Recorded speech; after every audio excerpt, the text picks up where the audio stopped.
Hello again, everybody, and welcome. The WWE has money in the bank, and AEW has a mark in the back. It's the Is It Any Wonder Who's Winning edition of the Jim Cornette Experience. And joining me for all this and more, Hawaiian Brian, the podcasting lion, the king of the Arcadian Vanguard Podcast Network, Mr. Co-host to you. He's the winningest man in the National Podcasting Athletic Association, the great Brian Last, everybody. Hello, aloha, Jim, and hello to everyone out there in Podcast Wonderland. It's a pleasure to be here once again. Yeah, see that's the thing. You got to play the piano there, your little organ that you fiddle with, and then and come out like you're in March Madness. The NPAA, the National Podcasting Athletic Association. You're the man. We have run off and left everybody. Left them in the dust is what we've done, Brian. And I'm pretty confident in my athletic abilities, so I'll take that award. Well, I'll have you know that I've spent a lot of time over the past couple months jogging my memory.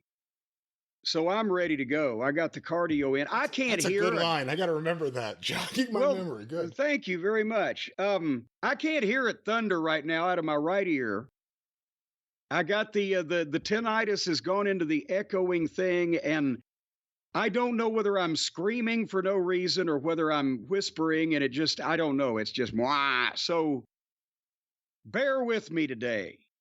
We've got things going on. And right now, I don't have gardeners today, but I do have people drilling and grinding upon the other end of the house. What a pervert you are. What the hell's going on over there? What are you talking about? Why does your mind automatically go in the gutter? I figured this was going on. Now you admit it. Drilling and grinding happening all over the property.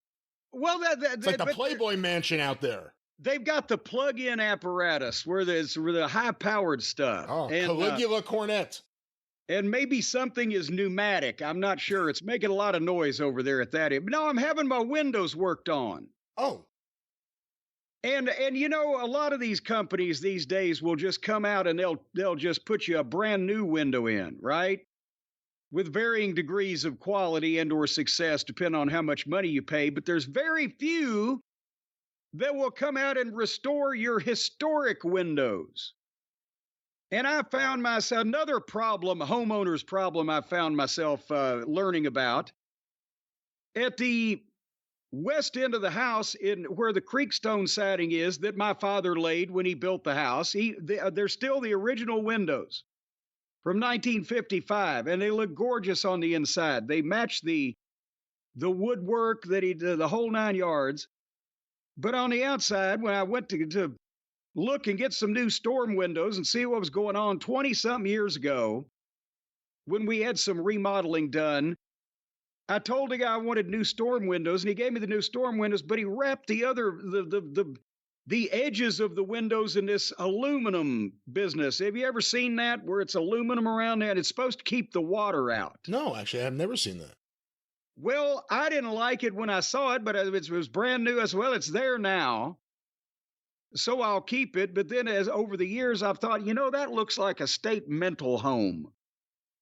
And then I ended up having one of the pieces come loose and saw that the wood on the outside underneath this aluminum was rotting.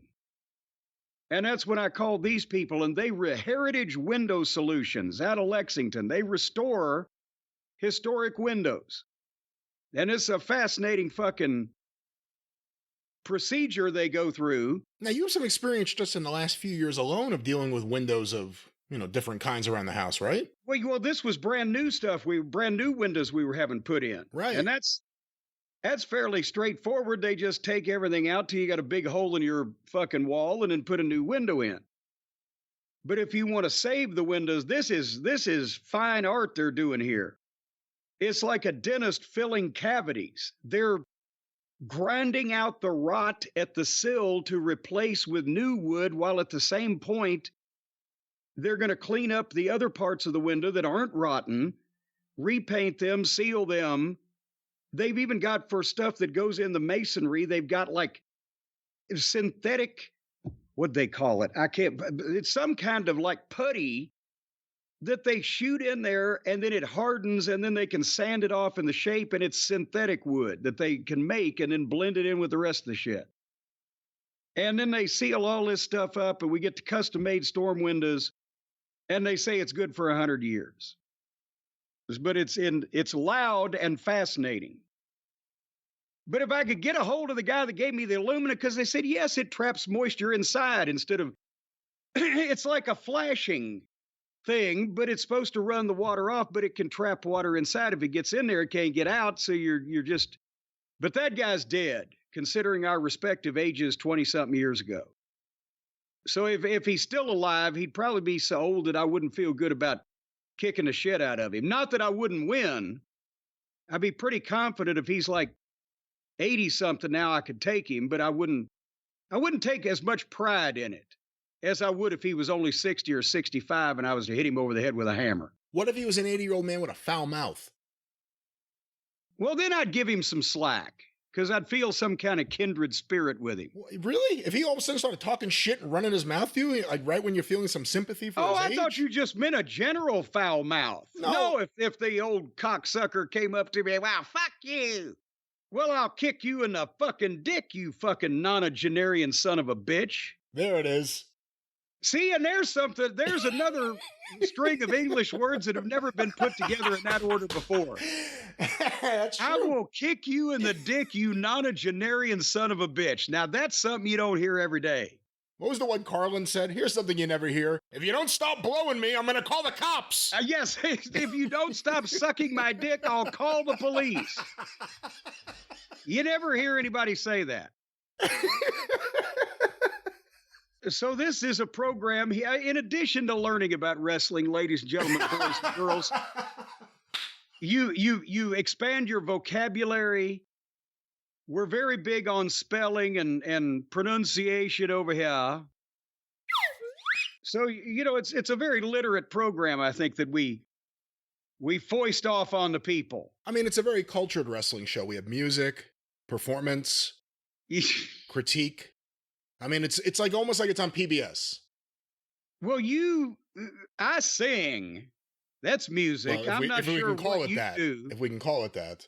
Well, I'm not sure what you do could be called melodious, at least. It might be music to some of the... That's melodious. Yeah, I think that's an Emerson, Lake and Palmer outtake. Maybe.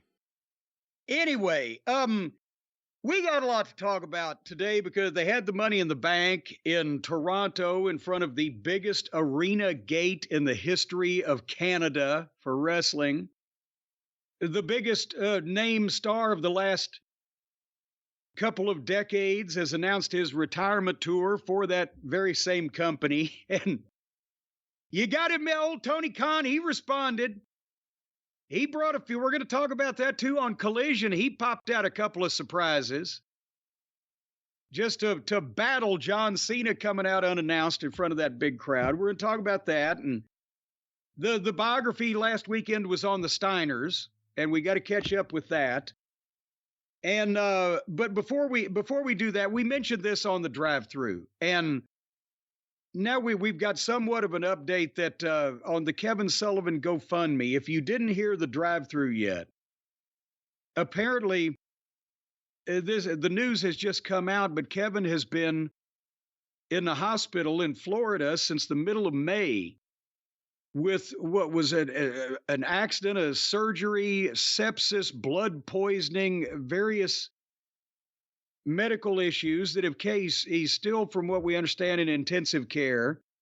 He lives in Washington State. He's down there in Florida because he was there for an autograph session when this happened. And at this point, even with his insurance, 2 months in the intensive care in the hospital, surgery, and all this other stuff, and there's associated costs that insurance doesn't cover. So his daughter, Nicole, had started a GoFundMe, which you can access. Brian, you say you just go to GoFundMe and look up wrestling legend Kevin Sullivan. Will get you there, right? If you go to GoFundMe and search for Kevin Sullivan, it'll be, probably the top hit, I'm pretty sure. But also, if you just go to Google and you Google Kevin Sullivan GoFundMe being one word, it'll come right up. Right. And but anyway, I obviously it had just started when we heard about it. They were only asking for $20,000, which I think is a modest amount in a situation like this with who knows what, because he's still not, out of the woods with the whole thing. So they've blown past that since we mentioned it, and it's gotten out on Twitter. But we still like to ask everybody if you were a fan of almost any wrestling for the last 30 years, then somebody on the show was helped or started or booked by or learned from Kevin Sullivan. If you like Kevin's work in any of the promotions he's been involved in, here's a chance for everybody to let him and his family know what we thought. But I wanted to mention that again. I think that I can't remember. They were over the goal when I looked yesterday. They're currently at 34,000 as of right now. Yeah, but again, this is not one of those frivolous GoFundMes you hear about from some people, and that is not a big amount of money in the United States of America when you're dealing with medical expenses. Yeah, we just watched Who Killed WCW. No one talked about their pension plan. Yes. Yeah, that was a little lacking in that organization also. But anyway, if as I said, if anybody gets the opportunity to, and Brian and I appreciate everybody that has, and obviously the family does, and so if you've got an opportunity to check that out and just keep posted, because I think Nicole had already done an update saying that she was happy for the surge at the start there, and that she will keep us posted. So we'll see what's going on there. And it shouldn't surprise anyone, but I believe Jeremy Bagley has been sharing it all over Twitter. So a lot of the Cult of Cornette members have been helping out, and like you said, everyone appreciates it. I never worked with Kevin, but he's always been incredibly supportive of what I do. So really good guy. I've had nothing but good experiences with Kevin Sullivan. Anyway, before we get into the modern effluvia that we have to talk about here this week, because it kind of ties, a lot of it does, into Kevin Sullivan, the biography on the Steiner brothers, Rick and Scott Steiner, that was on, I won't do what you do and say AEW, it was on A&E, that network. You were about to do it. You were about to do it, weren't you? And I caught myself. I never do. It's so similar. Maybe Tony will buy A&E because it's confusingly similar. That way people will be tuning in thinking they're watching, a goddamn cooking fucking class or something, and up will pop the wrestling. Anyway, the biography, you saw this episode, did you not? Oh, absolutely. I wish this one was 2 hours. Usually they're 2 hours. This one was a quick 1 hour, but I enjoyed it. Yeah, and again, we talk about that so many of the A&E programs at this point are cross-pollinated with the rivalries and the biographies and the heels and the baby faces and the water boys and all the various series they have. They have not done that much on the Steiners.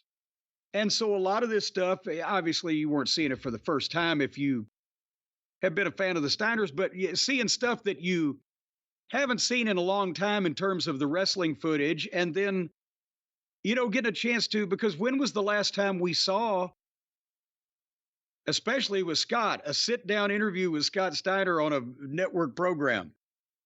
Not on a wrestling show, not when he's being Big Papa Pump, but when he's just being himself, which, as you can tell, there's sometimes not a lot of fucking line of demarcation there. Yeah, where else do we get to see an interview with the most understanding woman in the world, aka the wife of Scott Steiner? Yeah.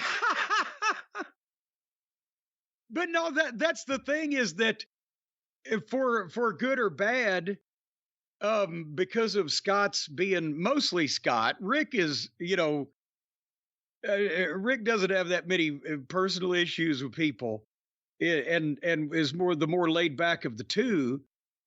But Scott was on the outs with the WWE for years and years, to the point where and I'm sure he probably got a fucking kick out of this at the time. Like, yeah, fucking good thing for them. what was the show? What was the WrestleMania year or whatever when they put his picture up backstage and said, "Do not admit this man, call police," or whatever the fuck? When was that? I don't remember. It must have been about a decade ago, but I think Hogan was there, which prompted it because he had just threatened to do whatever to Hogan like the day before, within days of that. Yeah, he was going to fucking stretch Hogan for some reason, and they're probably valid. You know, but they put his picture up back there, and it was fucking hilarious because, you know, or was that kind of a Russo thing? Do you think? Was it me just fucking lighting up Russo to the point where he panics and fucking puts out a restraining order, or was Hogan just like shitting himself like shit stained wood, or? Of course, Scott would have, would have been down there in a couple of minutes if he'd have had the thought cross his mind. But yeah, I think with Scott, there was the threat that things could get very physical and no one could stop it. Well, anyway, but now they're in the Hall of Fame. Rick's progeny is about to be the biggest star in the wrestling business, and they get their own biography on AEW. See, I did that just for you, and you didn't even sell it. You know, the problem, too, I'll just bring it up here because you bring up Braun Breaker. I apologize for Swami barking at the mailman in the background.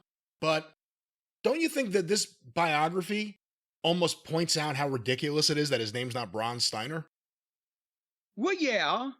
And I mean, it's been ridiculous since day one. We talked about it. Why not Braun Steiner? Because, everybody, if you didn't know, how could you not know?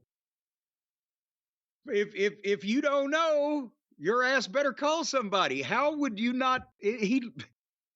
I mean, there's no fucking suspecting the milkman here in this relationship.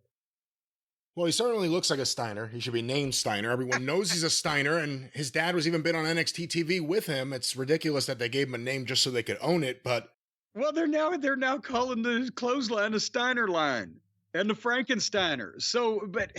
They just can't own Steiner. I mean, again, he came in under Vince. You have to wonder if it would be different now. If he came in, they could actually take advantage of heritage. Because one of the things under Vince, and we'll see how Triple H does with this, at a certain point, it was almost bad to be a second-generation wrestler. Remember Kurt Hennig's son? They gave him multiple names. Not one of them was Hennig. Oh, God, yes. Well, but now here's the thing. As soon as he achieves his first milestone level of success, championship, whatever they deem that to be, that's when he can come out and say, okay, now I can use my name because I'm not trading on my old man because I'm better than my old man now because he'll still be a heel, whatever.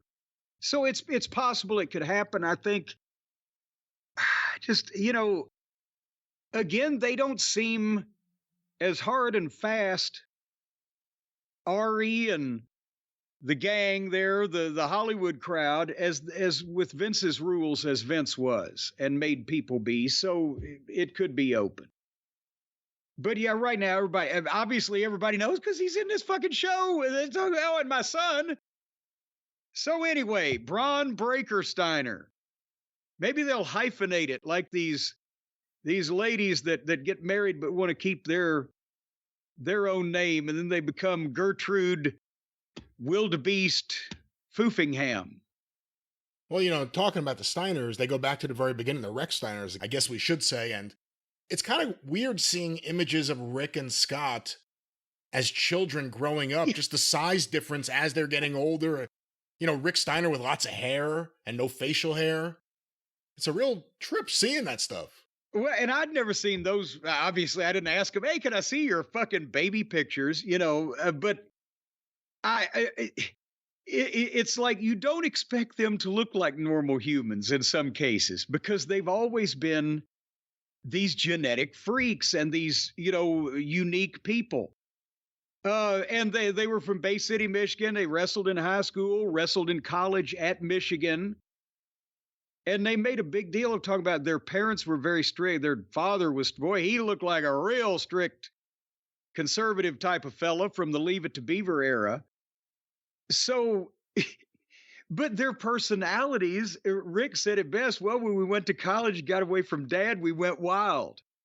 So I'm wondering if this is a cautionary tale for maybe advocating permissive parenting, because the first thing they did at college was take a guy's car and put it on the 50-yard line at the football stadium. And I mean, we've told stories about these, but they not malicious and not trying to fuck with people's property and not just being vandals or whatever the fuck, but they were stiff with goddamn ribs and it would fuck and it's not like that they would have a problem if somebody fucked back with them like that. They would laugh about it too and then get you back, but everybody was scared to retaliate in many cases. But anyway, more on the ribs in a little while when they start talking about them. But it was cool seeing that early footage where Rick was introduced as Rob Steiner. And he's got the fuzzy hair by that point. He's jacked, but you could tell he's kind of like, what the fuck's going on around here? But as we mentioned, when we've talked about him before, when we talked about Braun, Rick picked it up so quick because it said January 85 was his debut on AWA television. And he's in Mid-South by fucking 86 and by late 85. He came in at the end of 85. That's right. Well, by the next year, he's looking like he's somebody and he's Rick Steiner now. So, I mean, it was very quick because I was watching, all the territory TVs that were still remaining, right? And in 86, I was seeing, Mid-South and CNN guys like, what the fuck? And then by the time he came to work for Crockett, even that was 87, again, exponentially better in 2 years. And now, I guess I've got it in the notes here somewhere, but we're like 2 years or a little removed from Braun's debut in NXT. And I think he's better at this stage than Rick was. It's interesting. You never hear Rick Steiner on a list of people that was a Vern Gagne student, and they talked about it here. And the other thing, you never hear anything about the late, like 84, 85, 86, the territories still kind of operating like the territories. The idea that Jack Lanza and the AWA sent him to work for Watts, again, think of where things were in the middle of 1985 in terms of what Vince McMahon was doing and what everyone else was doing to react to it. It's wild that they were still doing that he was still sending them out there to get seasoned. Well, but that probably wasn't official. And see, that was the thing. And he had met George Steele, the Animal, who, before he became so popular later in his career as George the Animal Steele, remember, George Steele, Jim Myers, he would teach at in Michigan. He would teach school 9 months out of the year and then go to work the summer for Vince Sr. as George the Animal Steele in the early 70s, right? And then he started making so much money, and he would work for Sheik in Detroit or whatever. But he started making so much money in the wrestling business, he quit teaching. But since he was from Michigan and he had been an amateur, and hey, you need to go train with Vern Gagne. And this was 1984 because Vince wasn't training anybody. And at that point, George Steele was like, he was not just and Jack Lanza. They were not just agents for Vince. That's what they did, for their jobs or, whatever. But they knew everybody in the business. So if they saw a guy that just needed a break or some place to train, they said, well, you ought to call so-and-so, or here, let me try to put a word in for you. There weren't too many options either. Right, and that's off the clock type of stuff, where it wouldn't be going through Vince wouldn't give a shit at that point. I mean, if you think about it, if any wrestler in that period of time met someone and they thought this guy should be a wrestler, either they were going to train him or they had to have somewhere to send him, and there weren't too many options. Yeah, so... Were we going to send him to Larry Sharp? Well, it ended up... he got by the late 80s when all the regular territories had ceased, he got the business by default. Yeah, that's right. But anyway, so that's how, and you would see Rick Steiner and you go, okay, somebody can do something with him. And, so anyway, that's the way that happened. And I loved, again, because I knew Rick by this point, and he was working in Crockett. I was paying attention when his brother Scott starts working in the. Was it Bruiser trying to restart it, or was somebody else just using the WWA name in '86? Ohio, Indiana, and a bit of Michigan. Jerry Graham Jr. have something to do with it? He may have, but I think Bruiser was still involved Well, but I mean, in WWA at that point. he wasn't wrestling by that point on most of the shows or whatever, and it was a really low budget attempt at a resurgence. I mean, he probably owned something in the background, but the point being, it wasn't something that a lot of people were seeing at that point in time. No, which is why I was surprised when they showed the footage of him beating the Great Wojo. Really good crowd reaction.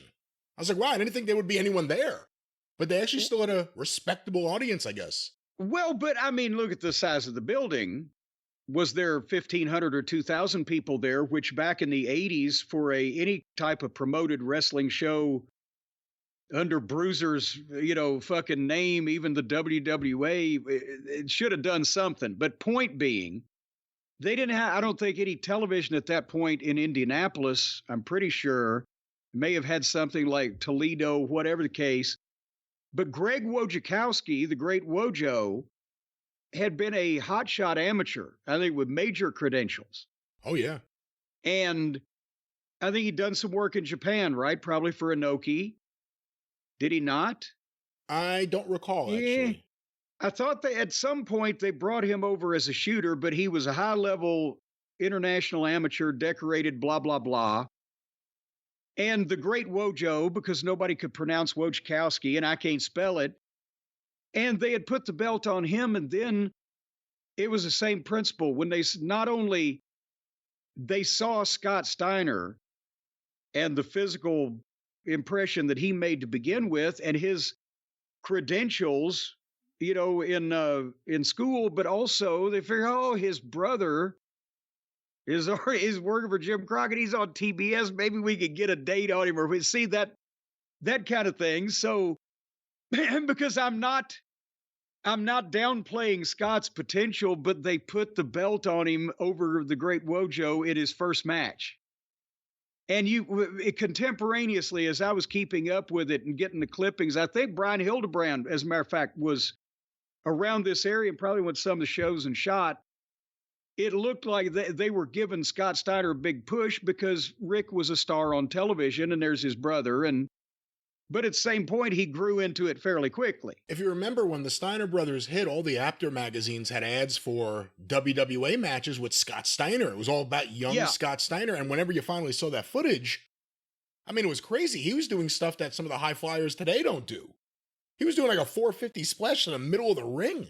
Yeah. And, well, he was like Brock Lesnar. They had to calm him down for his own good as far as keeping his body in the shape he was able to keep it in, doing all that stuff, right? If he'd have done everything he did from the start, he'd have fucking broke down before then. But anyway, that was the thing, is that you knew you had something with both of these guys. Everybody who saw them said, oh, you got to go train with somebody good. And with the WWA, oh shit, this guy's going to be a star. His brother's already a star, and holy shit, we'll sell his tapes or whatever. We'll push him to the moon.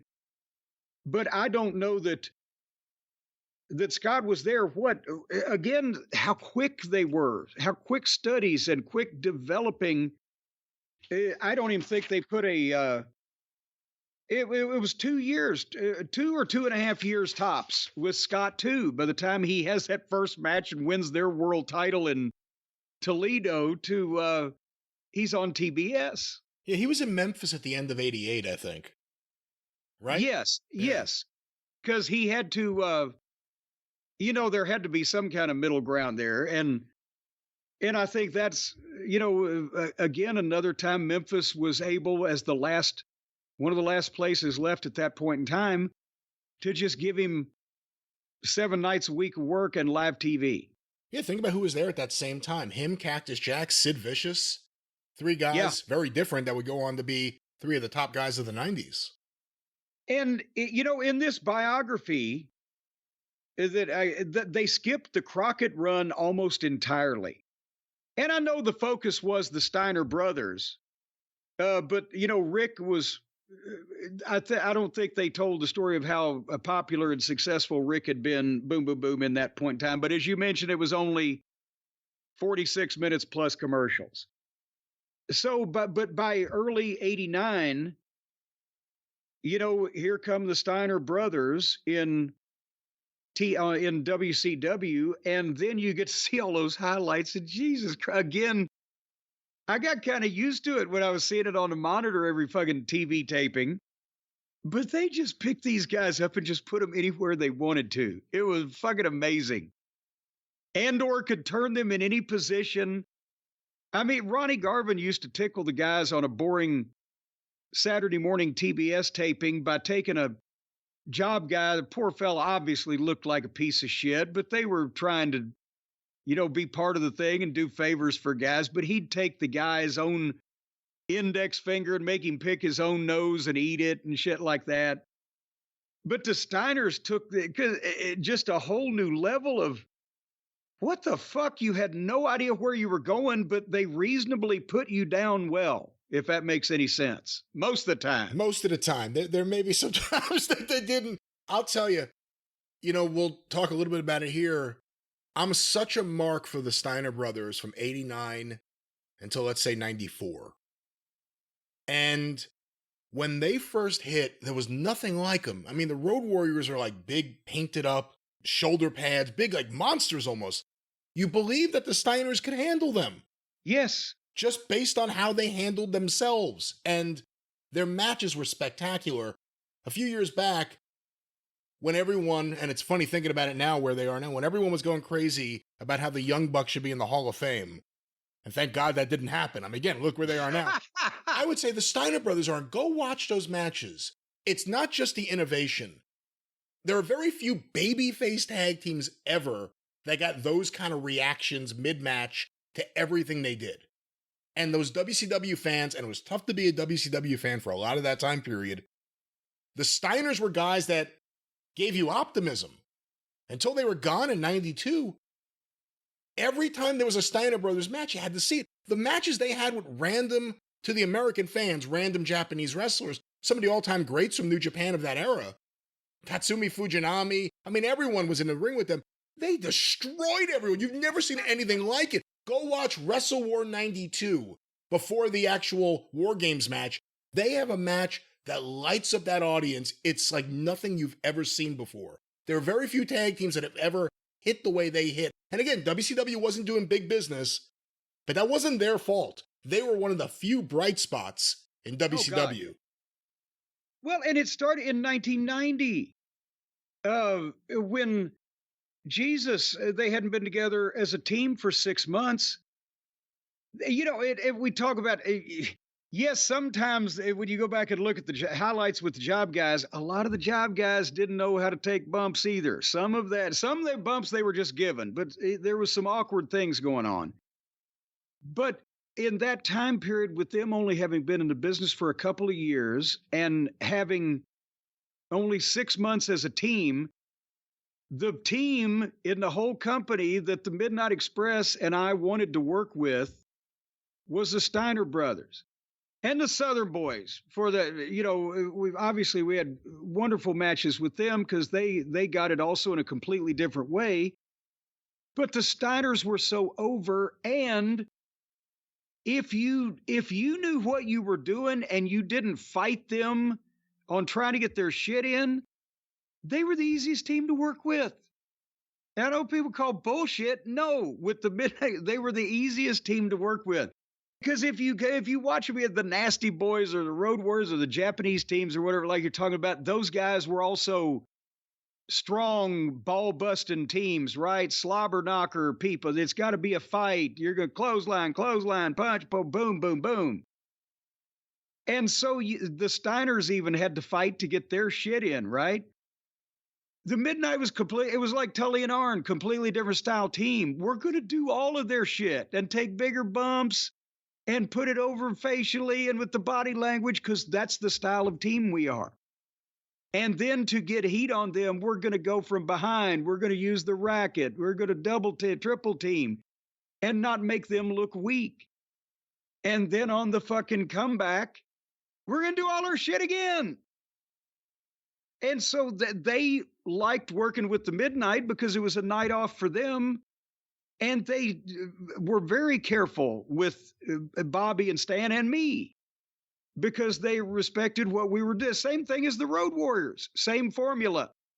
They knew we were going to do all their shit and fly for them. And so they would let us get our shit when it was time to get our shit. You didn't have to fight for it. That's why the matches worked.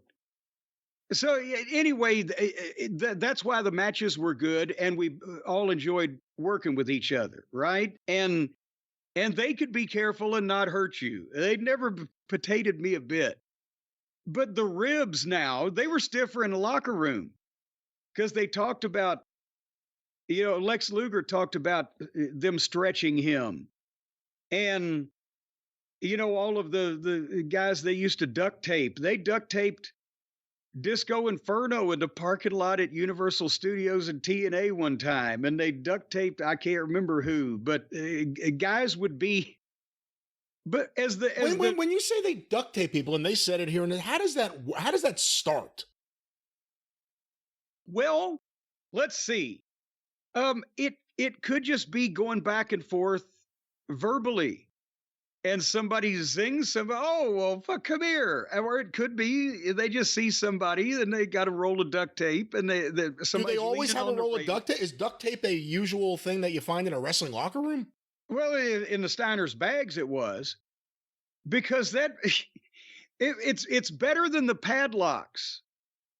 Because remember in the WWF, and as a matter of fact, I'm pretty sure they got me one time that it was them. But a number of guys would do the padlock rib in the 80s where they'd have like the master lock, like a school locker, right? And they would either fucking put it around your suit bag or your wrestling bag handles and padlock it to a locker where you had to go get the bolt cutters to get your bag and leave the building, or from the janitor, or you'd come back from working and there'd, in addition to your already heavy bag, there'd be like 8 or 12 fucking padlocks hanging off of it that you couldn't get. So you had to drag that whole thing around. The duct tape was not as bad because at least somebody could just get a knife or a pair of scissors, but they could actually duct tape you. And so if a guy was leaning on the rail and they caught him, they'd just duct tape his fucking wrists around the railing in the arena. When the doors were about to open and the fans were about to come in, and they'd pull his fucking pants down around his ankles and even try to figure out how to cover up his dangling fucking ding-a-ling. Or, like they said in the documentary, they had duct taped the Nasty Boys, hands behind them like they're handcuffed and their, ankles together. But they would do that again to people out in the parking lot, to a goddamn railing, or out in the building. Well, remember when because they lived in Georgia, so when we do the WCW TVs in Savannah or Macon or something like that, they'd ride down together in a car, Rick and Scott, and they would bring Scott's dog Arnold, who actually managed them when they worked for me in Smoky Mountain Wrestling. And Arnold was a pit bull and was, you think, fairly lovable, but he sounded like the most goddamn mad dog you've ever seen in a horror movie. And Scott had him on a leash, but he'd get out about 10 feet in front of Scott with this thing, and Scott could have him chase guys at command, right? And when he found out that Bobby Eaton was kind of nervous around big, mean-looking dogs anyway, one time in Savannah at the Civic Center, the doors are opening and the fans are coming in the front door, and there comes fucking Bobby Eaton in his underwear and barefoot and fucking holding his goddamn towel around his neck as he's running out of the goddamn breezeway, and there comes Scott Steiner with his pit bull on a 10-foot leash. Chased him around through the goddamn ringside and back in the other side, and the people are going, what the fuck's going on? And he chased him all the way. And then another time they got after Bobby. Bobby had his boots on And and they chased him into the bathroom, and he got on the stall, and he was standing up on the toilet seat and holding on to the top of the stall, and the Steiner ripped the fucking door off the goddamn deal so that Arnold could get in. And he said, sing him, sing him. And Arnold clamped down on Bobby's boot, and he could work. He wasn't even biting the boot. He would grab your foot with the boot in his mouth and like that. And Bobby's petrified until he realized he's not really trying to hurt him. So we worked that spot with the Heavenly Bodies in Smoky Mountain, where they could get Arnold to Jimmy Del Rey's boot. But anyway, and there. Remember, I told you, I think last week on the show or on the drive-through, they duct taped Kevin Sullivan's son to the rail. They didn't pull his pants down, but they duct taped him to the rail for acting up when he was 12 years old or whatever. But I've told you the story of Amarillo, right? When we left the Civic Center and stopped at that convenience store. I'm not sure.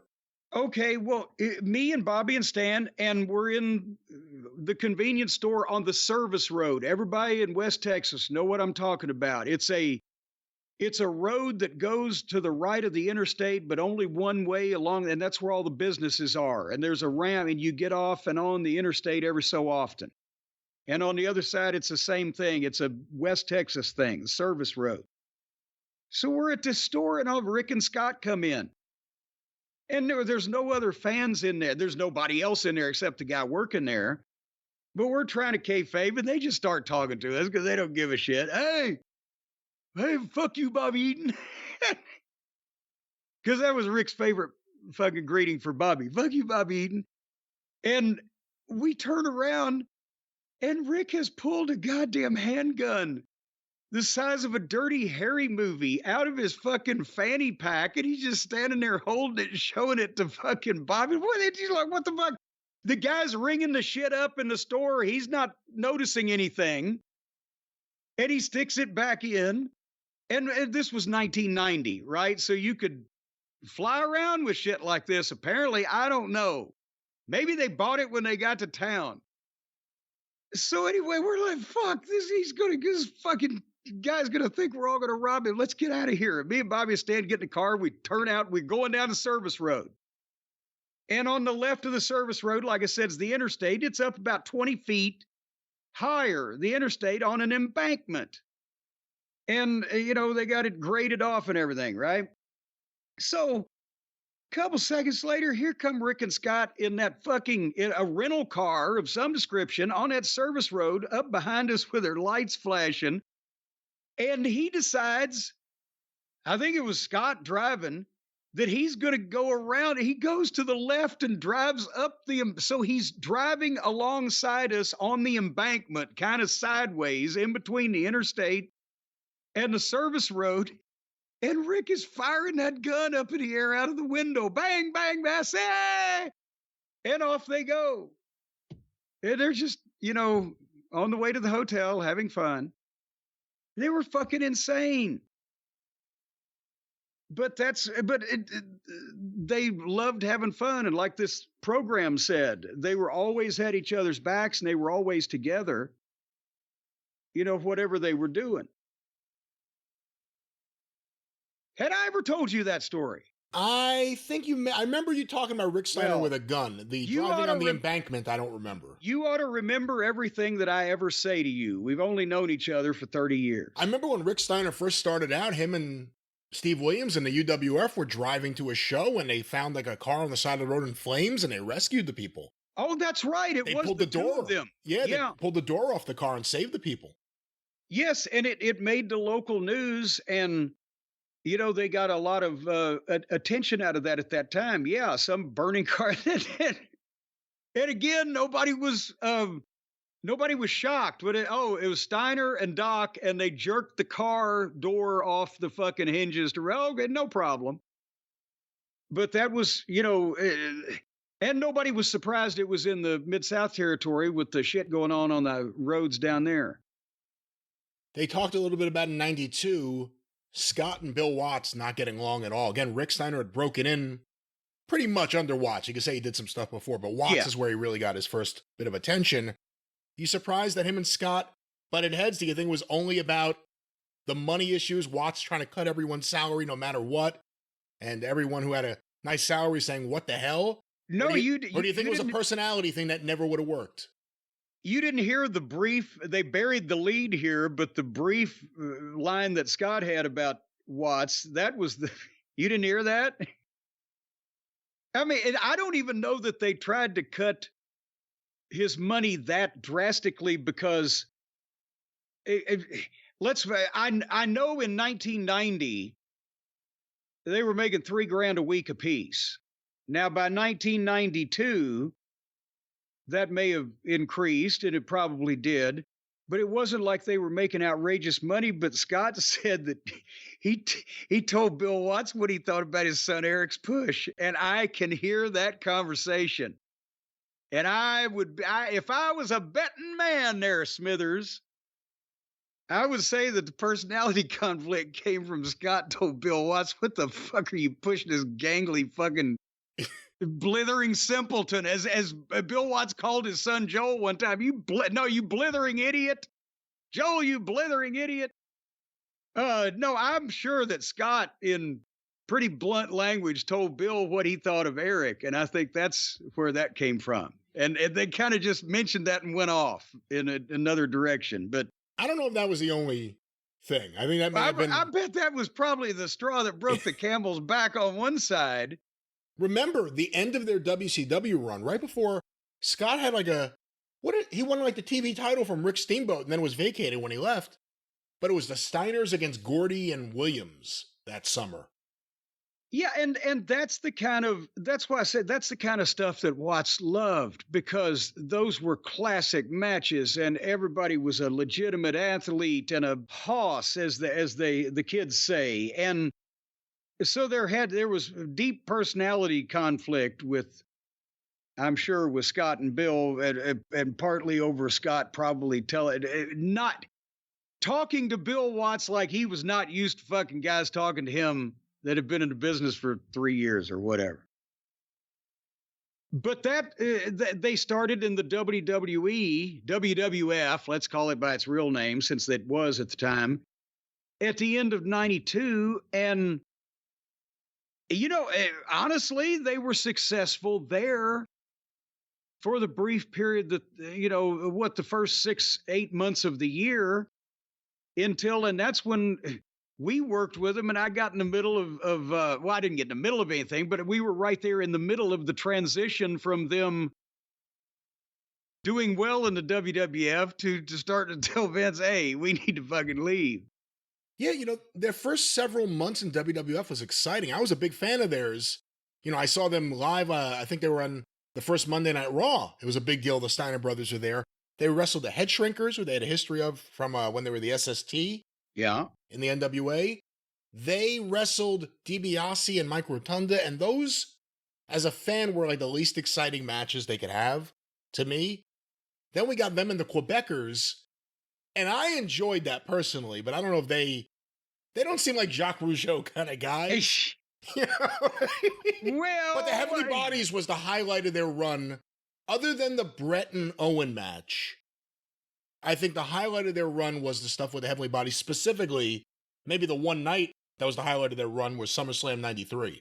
Well, yeah, and the 4 weeks of TV we got to build up to it. But see, that was the thing. When they went to the WWF, they were some of the few guys at that point that were still interesting and watchable, and people wanted to see their squash matches because they were still doing all that shit so impressive, right?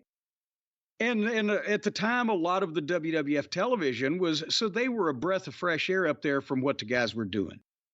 But then when they got into it, as you said, with whatever teams, they were just so good, right? And they were, again, really different for the WWF. And so they've been there 6 months or so. And that was when completely, independently, not tied to them being there, me and the Heavenly Bodies showed up for me to work with Yokozuna, whatever. And they, at the time, they had said, well, we'll have the bodies work with the Steiners at SummerSlam. Do you have a problem with them putting them over? Of course not.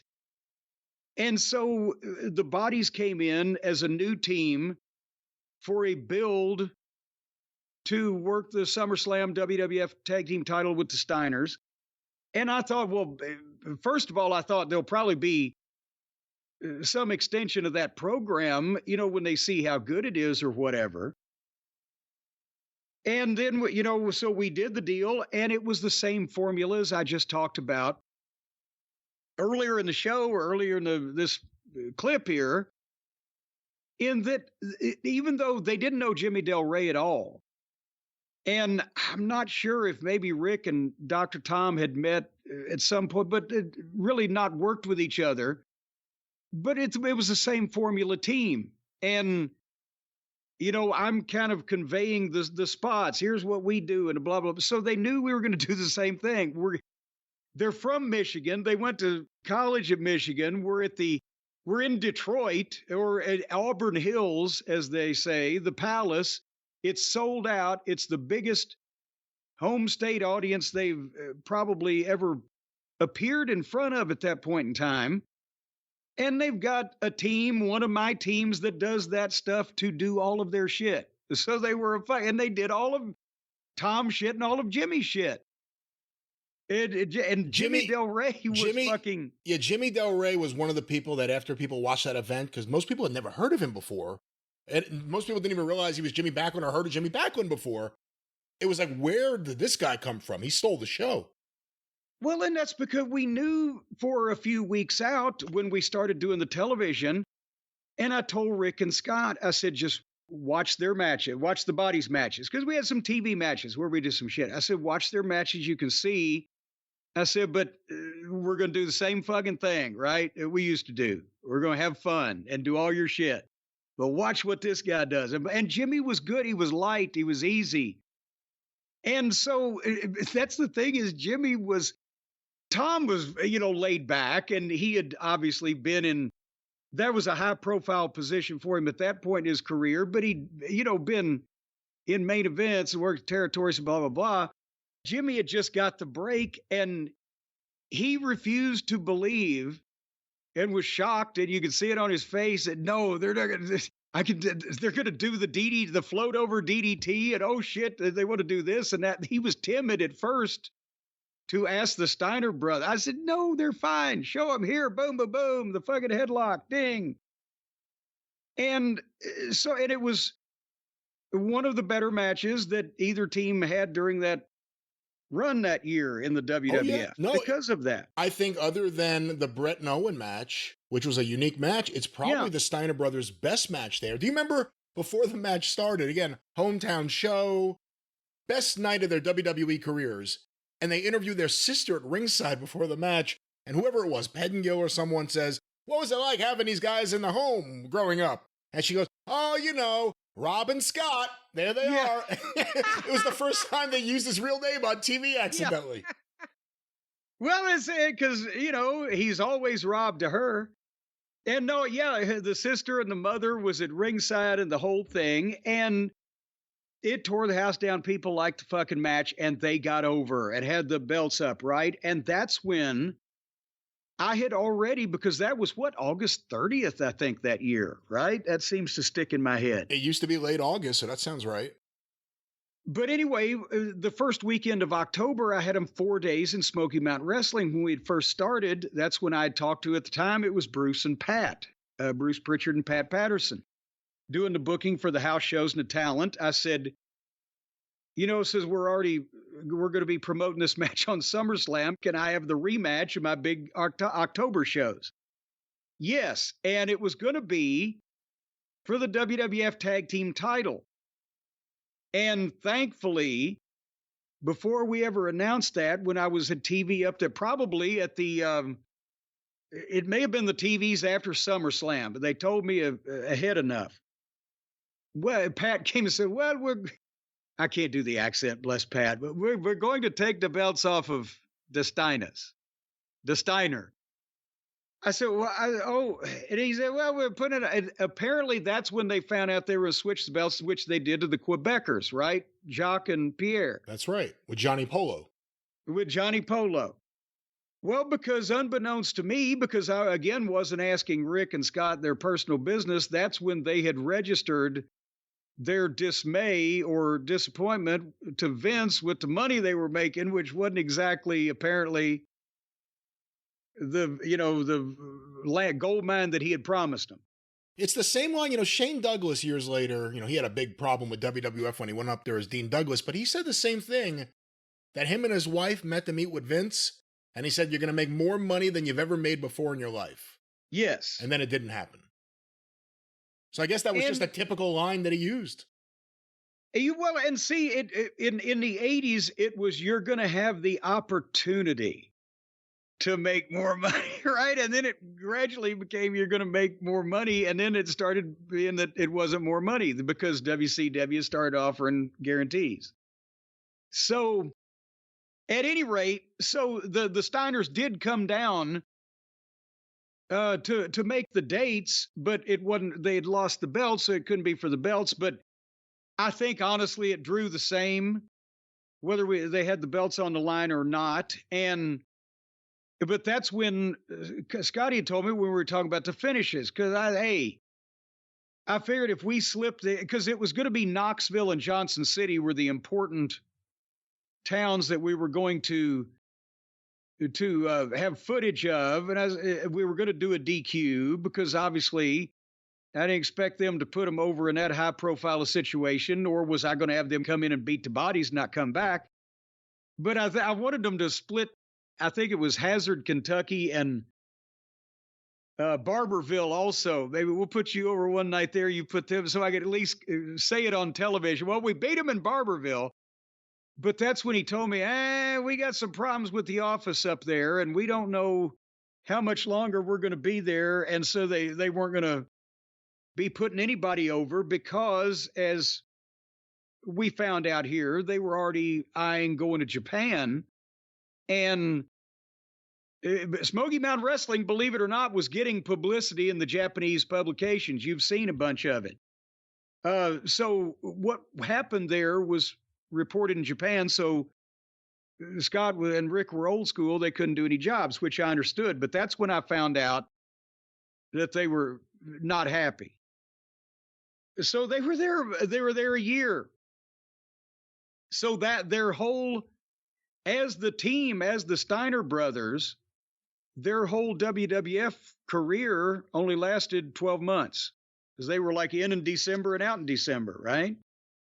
Yeah, that's why I always say 94 is kind of, for me, the end of the classic Steiner Brothers period. After that WWF run, they still went to Japan, and then they returned to WCW, but, by the time they returned to WCW, it didn't feel like the same team anymore. Scott was much bigger, and that changed the way he worked. And Rick, not that he was disinterested, but just Rick didn't seem the same. He didn't have the charisma that he had just a few years earlier. So I am a big mark for the Steiner brothers, but I wasn't a big fan of their return to WCW. Well, and I agree with you, and I think that it was a combination of bad creative, which plagued the whole company, and unless you were part of the chosen, focused people. With the Steiner brothers, they were WCW originals at that point, but they had to persevere through the fucking Hogan, NWO, Bischoff, that era where everything revolved around that. And they didn't particularly use Rick as well as Scott. I think probably because Scott, as he said, pushed back more. I think Scott told him off a lot more. And I think they may have seen possibly Rick was disinterested because they just weren't. They were lost in the fog in that size of a roster. Here's another. They were the giants of the locker room in 1990, and they were medium sized by the time they got to 96. So part of that aura of the Steiners They had muddled it up with a bunch of other guys as big or bigger that didn't have the talent or the presence, but muddied the water. You know what I mean? I do. So I think all of that. But then Scott becomes Big Papa Pump and Rick gets his real estate license. I think that's why Rick is more calm to this day, as Scott had another, 15 years in the fucking wrestling business a lot of time to drive him absolutely batshit. But, at the same time, Big Papa Pump in WCW, it worked. In the WWF, it's another thing they didn't get. And I think by that point with Scott's injuries and et cetera. But Big Papa Pump was a big deal in the WCW programs for that period of time. Where was it? Am I just misremembering that? He was a big part of those shows. He got over big time as a heel. At the time, I remember the big comparison was Superstar Billy Graham, because all of a sudden he showed up with the new hair, with chainmail hair, and he had 2 women with him. He ended up with that one, I think, Medeja, all the way to the end, but there was another one who was even hotter who was there at the beginning. And the other thing was, all of a sudden, you were talking about his promos, because no one had ever talked about the Steiner Brothers promos or Scott's promos. Now he was unhinged as a heel, and you never knew, whether in kayfabe or not, what he was going to say. The whole idea of, oh my God, they're going to give Scott Mike, they're going to give Scott Steiner an open mic. That's the time when it started, the late 90s in WCW. Before that, he was never on the mic, really. Well, see, that's the thing. Rick was good, especially in the Varsity Club, and as the dog-faced gremlin was, and then later on in the, the early years of the Steiner Brothers in that era, as being the goofy guy that could get serious, et cetera, physically, but he had that gimmick going. And Scott looked like an all-American guy, if an all-American guy was also a superhero. And he couldn't talk like a babyface, because as you can tell, that's not naturally him. I'm not saying he's a criminal and evil person. I'm saying he's not naturally a nice, pleasant guy with a cheery, he likes to have fun, but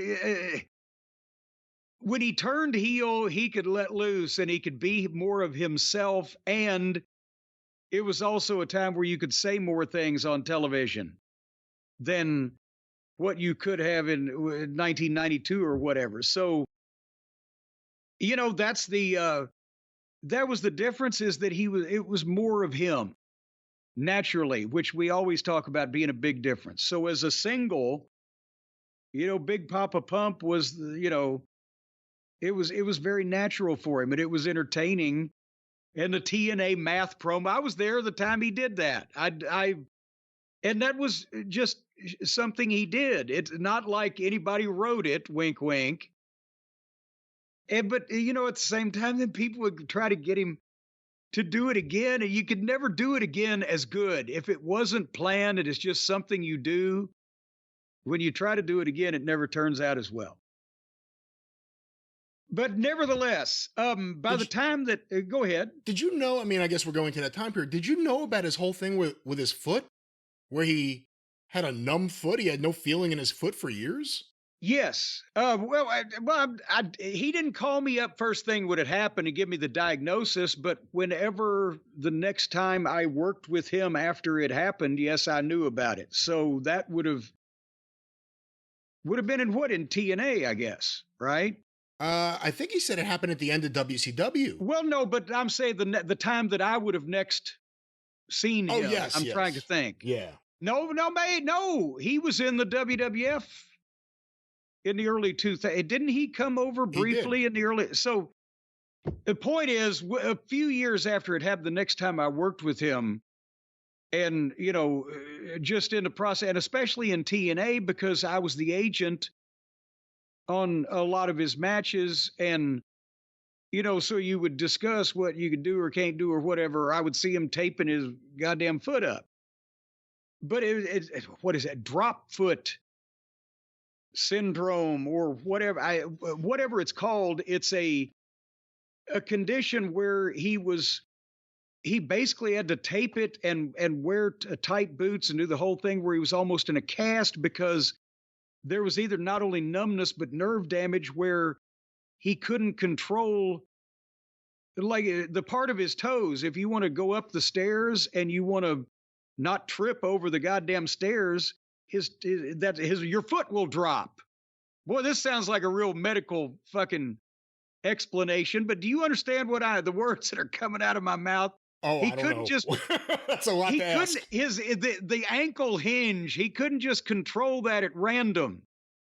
That sometimes he couldn't control where the front of his foot was going or something to that effect. That's why he had to tape it real tight around the ankle and the foot. God damn it. If you need to see his medical fucking, get a court order.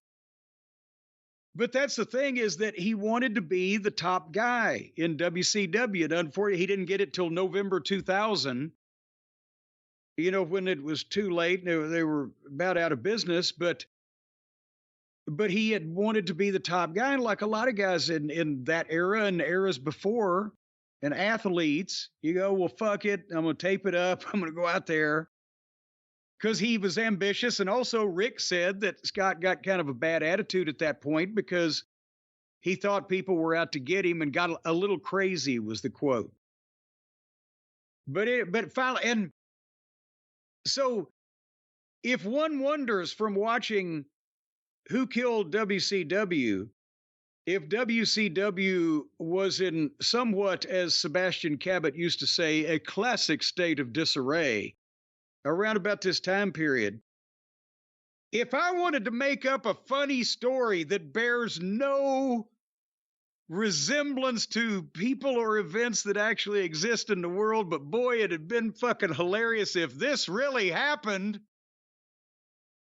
If a person won the WCW World Heavyweight Championship, the big gold belt that Crockett had bought for Ric Flair back in 1986, if that person won that belt in WCW in the year 2000 and took it home in their bag with them, and because that office was so verklempt and preoccupied and bumfuzzled and gobsmacked that person then brought back one of those good-looking replica belts that they started making about that time, and he kept that original belt in his office for years and years until somebody found out about it, at which point he would then sell that belt to that person for literal shoeboxes full of cash American currency, tens and tens of thousands of dollars. Well, that would be a funny story, wouldn't it, Brian? Hysterical. It would be hysterical.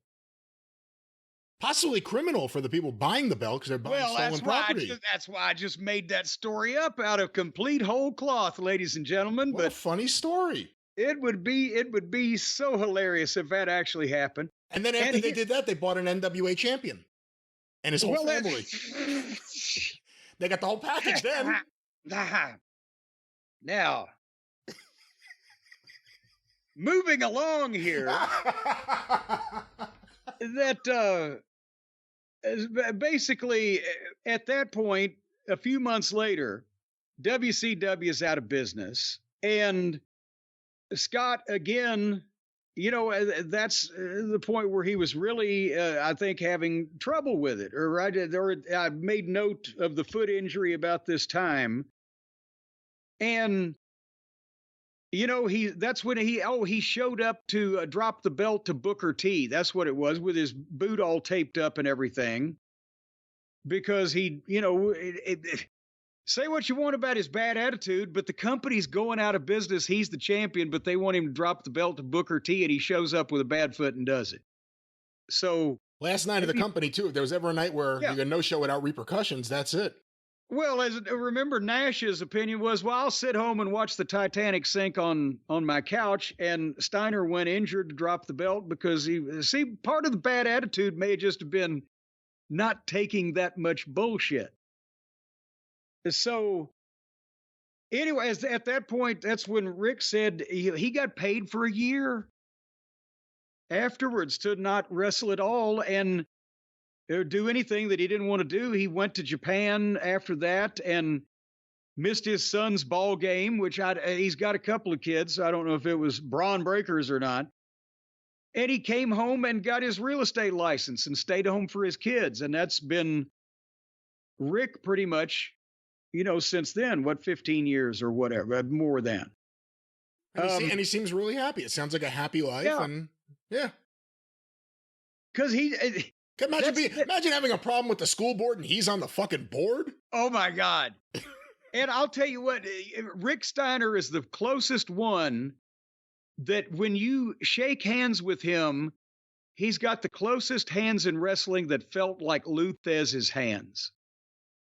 The swollen knuckles, the calluses, the calcium from various broken bones from amateur wrestling. It's like it's an unusual fucking feel, and he's the closest one to it. So if he's shaking hands out there running for school board, they're probably scared not to vote for it. If you were running against him, would you be tempted to cut wrestling promos and put them online? No, because then you're getting in a pissing contest with the skunk, as they say. You're playing right into his hands. You're going right down Steiner Alley. You're going to get Steiner line. Well, you got to have backup. You got to have some kind of bodyguard. I'm booking the school board thing like a wrestling angle. All right, back to the documentary. Let's go back to the show, because, but there's Rick Steiner is at home in Georgia, and he's doing his thing, and Scott goes and has another run in the WWF that he doesn't like. And, I don't think him and Vince were meant for each other. Just like him and Watts, and also his foot was bad at that point. And then he went to TNA, he said, to rehab his abomination of a WWE run. But then, so this is what so I knew about his foot earlier on, but the Puerto Rico thing is while I was in TNA, because I remember getting to television or the taping and hearing the news that he had torn his trachea. And us, how the fuck do you even do that? And he got kicked in the throat. Do you even remember who he might have been working with? I don't even know. Oh, I don't remember. I don't remember, no. But he was in Puerto Rico. Whoever might have been there then. But he got kicked in the throat, and it didn't tear his trachea in his throat. It tore it in his chest. And because he said, if I just torn it in my throat, I could have just had a tracheotomy and it would have been easy. That's his outlook. But in the chest, they had to, because I saw this not long after it had fucking happened, and it just disgusting.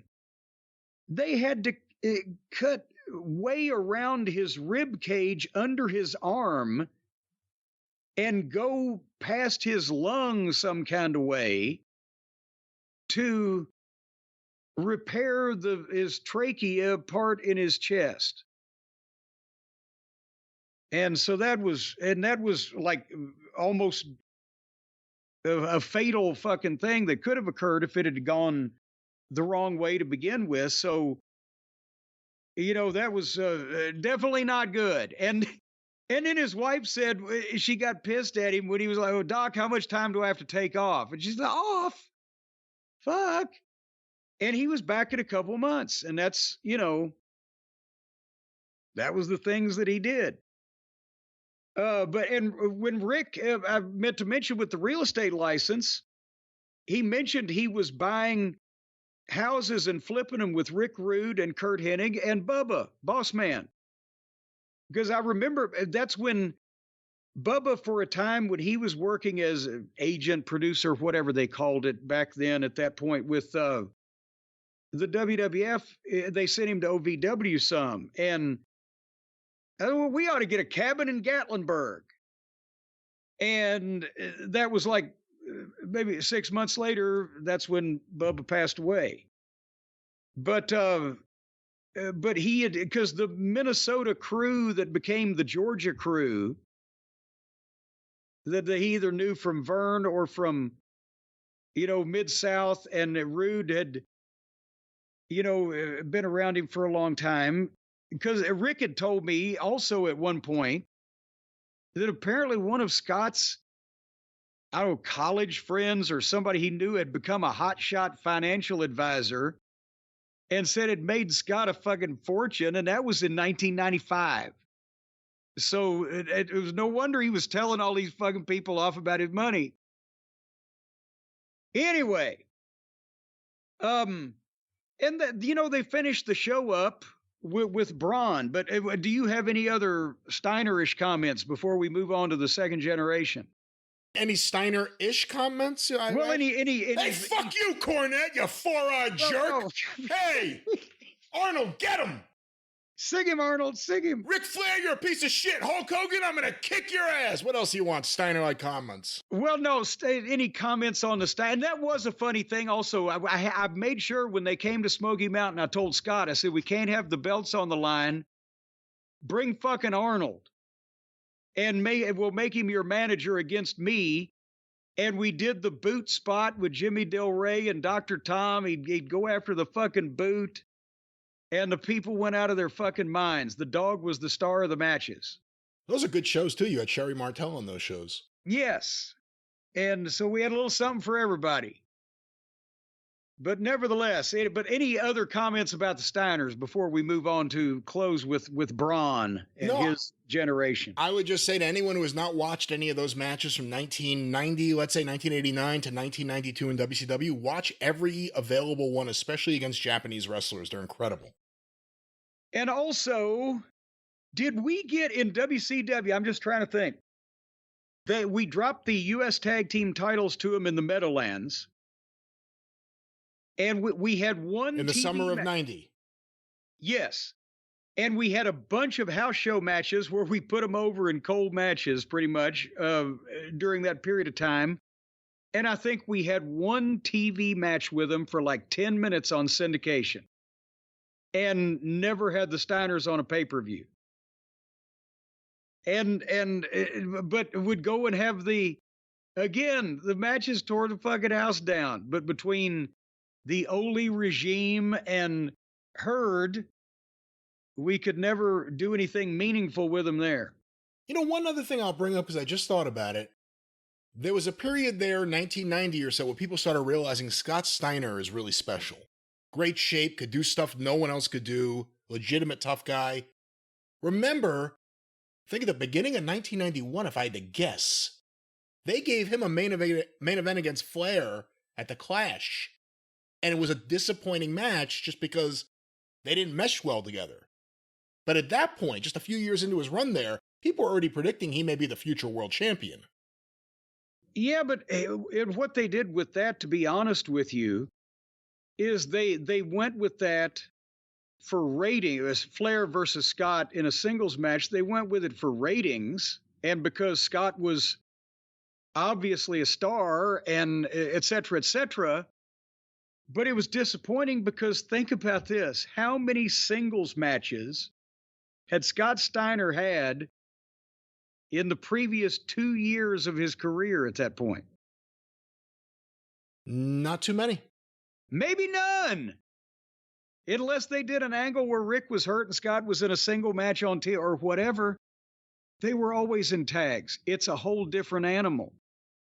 So part of that was a point where that was one thing that, and I mean, of course, Flair can get something out of anybody, but it was not only a style clash, but it wasn't something where Flair could just naturally control the tempo of everything as he was used to, because Scott was not only too big to move around like that, but also may have had ideas of his own. And I think, but that's in some cases, that's why things like that don't come together. Anyway, a very entertaining program. And then they went to basically comments on Braun, which Scott said he's got the potential to be better than both of us. And I think I saw all three of, I'm seeing Braun now and saw both these guys at this same stage of their careers. I think Braun is, because he's got the advantage now of having watched a template with his uncle and his father that he's not gonna just try to be a greatest hits, a tribute band or whatever, but he's got a template of being able to see someone that looks like him and moves like him and is shaped like him and has the abilities of him apply themselves to this while he was growing up. And now, and he's got the access to a great training facility and all these different mines and etc. So I think, he is ahead and should be, but at the same point, he's smarter now to the business, I think, that at this point in time than they were back then, because the only thing that he's missed is the time on the road and the territory. And otherwise than that, Braun's, formation has been more advantageous and he's taken advantage of it. And then when Scott talked about they close with him going in the Hall of Fame and all that stuff, and Scott said, "I came in peace." He don't want to screw Braun's chances up, and he'd probably gotten over it at that point. But I like that line. "I came in peace." I could identify with that in the Hall of Fame ceremony. But it was awesome. Brian, is what it was. The Steiner biography, it was awesome, wasn't it? It was awesome. Could have gone longer, but I thought it was an awesome documentary.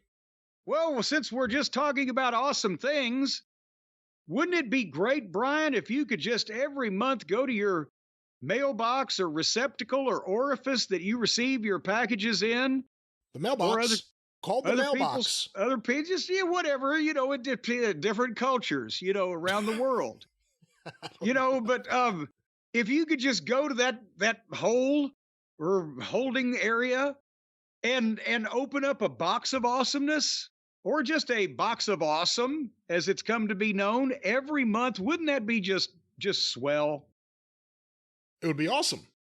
It would be awesome. Well, now you can, folks, because of our friends at boxofawesome.com and the awesome things that they send you awesome people every month. And I got to lean over here because I couldn't, this item is so heavy, I couldn't put it on my desk. I was afraid it would collapse. Hold on. Oh, good Lord. It is the latest item that I've got in my box of awesome, the Thai. And that is from Thailand, right? Thai. The Thai, I don't know if my Kentucky accent translates around the world. The Thai moon knife set. It is a half moon shaped knife along with another knife that is shaped sort of like a quarter of a moon. I don't know, but I am no astronomer, but it looks to me like a layman to be about a quarter of that moon in a custom-made wooden box with beautiful brass hardware on this thing. It's engraved in the top of this deal what it is. It's authentic carbon steel made in Thailand. Hence why they call it a Thai knife. Listen to this. That, do you hear that ringing? It's almost like unsheathing Drew McIntyre's imaginary blade in his entrance music. Oh, wow. It did sound like that. Yeah, what that is that careful. Right there. Just be careful. Well, see, I'm sliding it slowly across the wooden box that it comes in, because you could cut somebody from asshole to appetite with this thing. But what it is meant for, it's for culture, for a culinary purposes. And it's made from a small village in Thailand by talented blacksmith artisans. It can be used for anything in the kitchen. Both of these fine knives with the carbon steel blades and the wooden handles. And boy, howdy, heavy-duty workmanship there. And it came along, that's when I closed the top of the box, Brian. And it came alongside the Thai knife sharpening set. So you can keep these knives, as I mentioned before, sharper than a mother-in-law's tongue. So right there, that's what you get. Or you could get other things. Usually they give you things to commit mayhem with, and they give me things for the kitchen. This time my kitchen implement could also be used to commit mayhem. But if you'd like to whack down the culinary mayhem, well, you culinary mayhem, just to and fro, chopping the vegetables and the fruits and the nuts and all those different things. But if you would like to whack down the weeds in front of you and some awesomeness, then sign up right now at boxofawesome.com. You fill out a quiz that you find out, or they find out what you're interested in. Give them all your various hobbies or interest or collections or fetishes or whatever it may be. Probably not fetish. And they will then send you something related to that type of activity or proclivity on a monthly basis across a ton of different categories. They release these items every month, and they all come from small mom and pop businesses that have been propped up by these sales. So help out mom and pop. I guess, is AEW a pop business? Just Tony's not married, there is no mom. Dysfunctional son. A dysfunctional son business. Well, that must be where the 10% comes from. 90% of everything that comes in your box of awesome is from a small up-and-coming mom-and-pop brand, and 10% is from a dysfunctional son.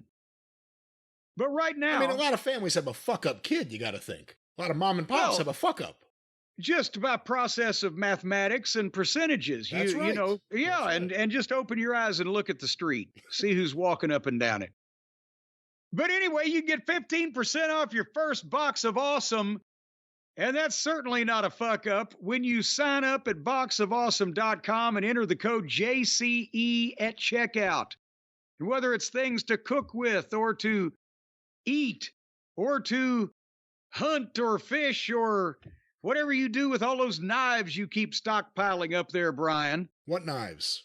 And many more items of interest. I got a box of socks, very warm socks, a month or two ago.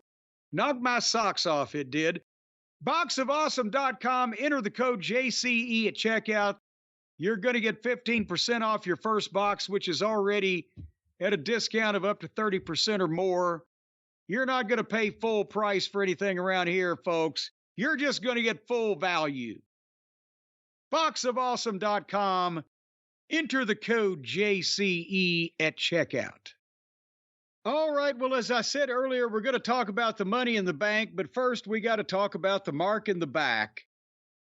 And it's poor Tony Khan. He had one bright spot last week on his television program.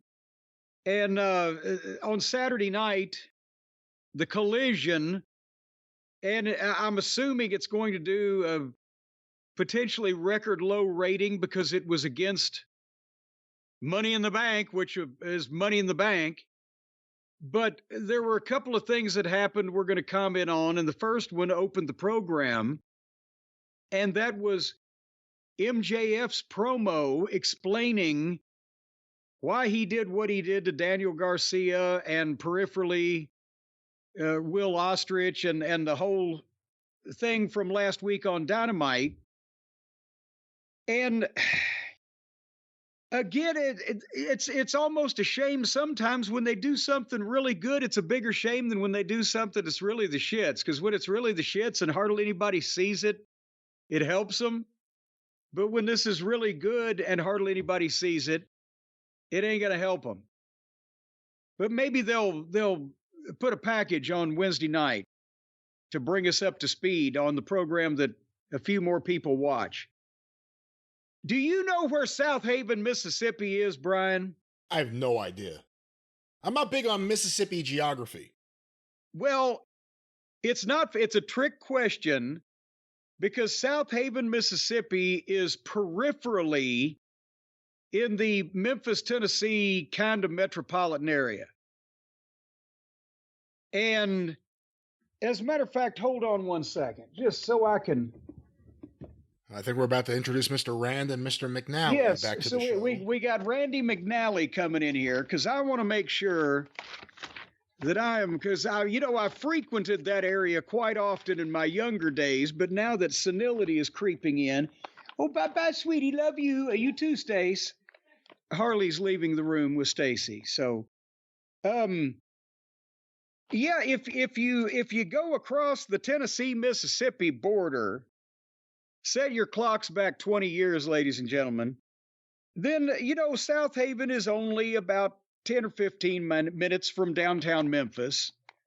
What was that old George M. Cohan song? 45 minutes from Broadway, but it's a world away.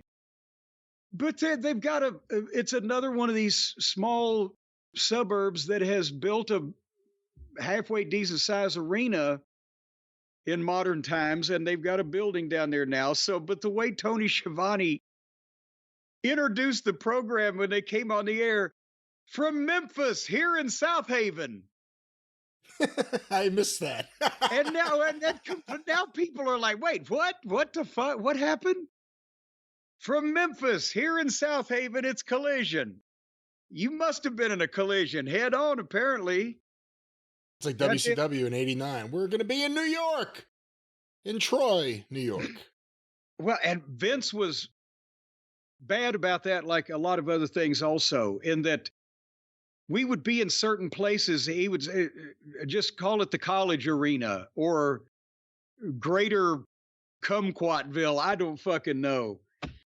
But anyway, they opened this program, Collision, from South Haven against Money in the Bank with a package on the MJF and Garcia and Will extravaganza last week, which we have covered. You can listen to that if you want to on our YouTube channel and then get back to us. And the package actually was well done for once. They had something to work with in that some points were made, not only verbally, but visually. And then they hit MJF's music, and he gets a big pop, obviously. Either way, he gets a bunch of noise when they know it's him coming. There was boos, there was cheers, but when they turned the music off, it seemed that the people had picked up on there were more boos going on. No leather jacket. That's important, too. It was back to looking or dressing somewhat like the old MJF. Looking as only he can look. Not like the Dice Rules era MJF. Well, that's because now he's put away his childish things as he's become a man again. And they even got some "you suck" chants going. And then he said, I wish that unlike your mothers on their knees at a truck stop bathroom, you'd keep your mouth shut. So we could tell by the tone of that we're gonna go in here that he's here to lay waste to some people. Yeah, that was the first sign that, okay, this promo may be promising. Yeah. And yeah, I mean, I'll go over the points in a minute. You can't replicate this. Not only his machine gun delivery when it needs to be, but also just the sheer volume of story that was told. But he made sense out of this shit. For once on any of their programs, something makes sense, not just from last week, but he made it make sense from 6 months ago. He's being consistent to who he is, MJF, who we have thought he is, who he's supposed to be. Not referring to the song and dance with Jericho, obviously, but part of the way that he last did that big babyface promo last August, which they excerpted, was when he bared his soul to the people, that he's got a rejection disorder. He named it. I have no idea. I couldn't even spell those words. I just said rejection disorder. But he was scarred as a child, and he was made to think that everybody was an evil scumbag.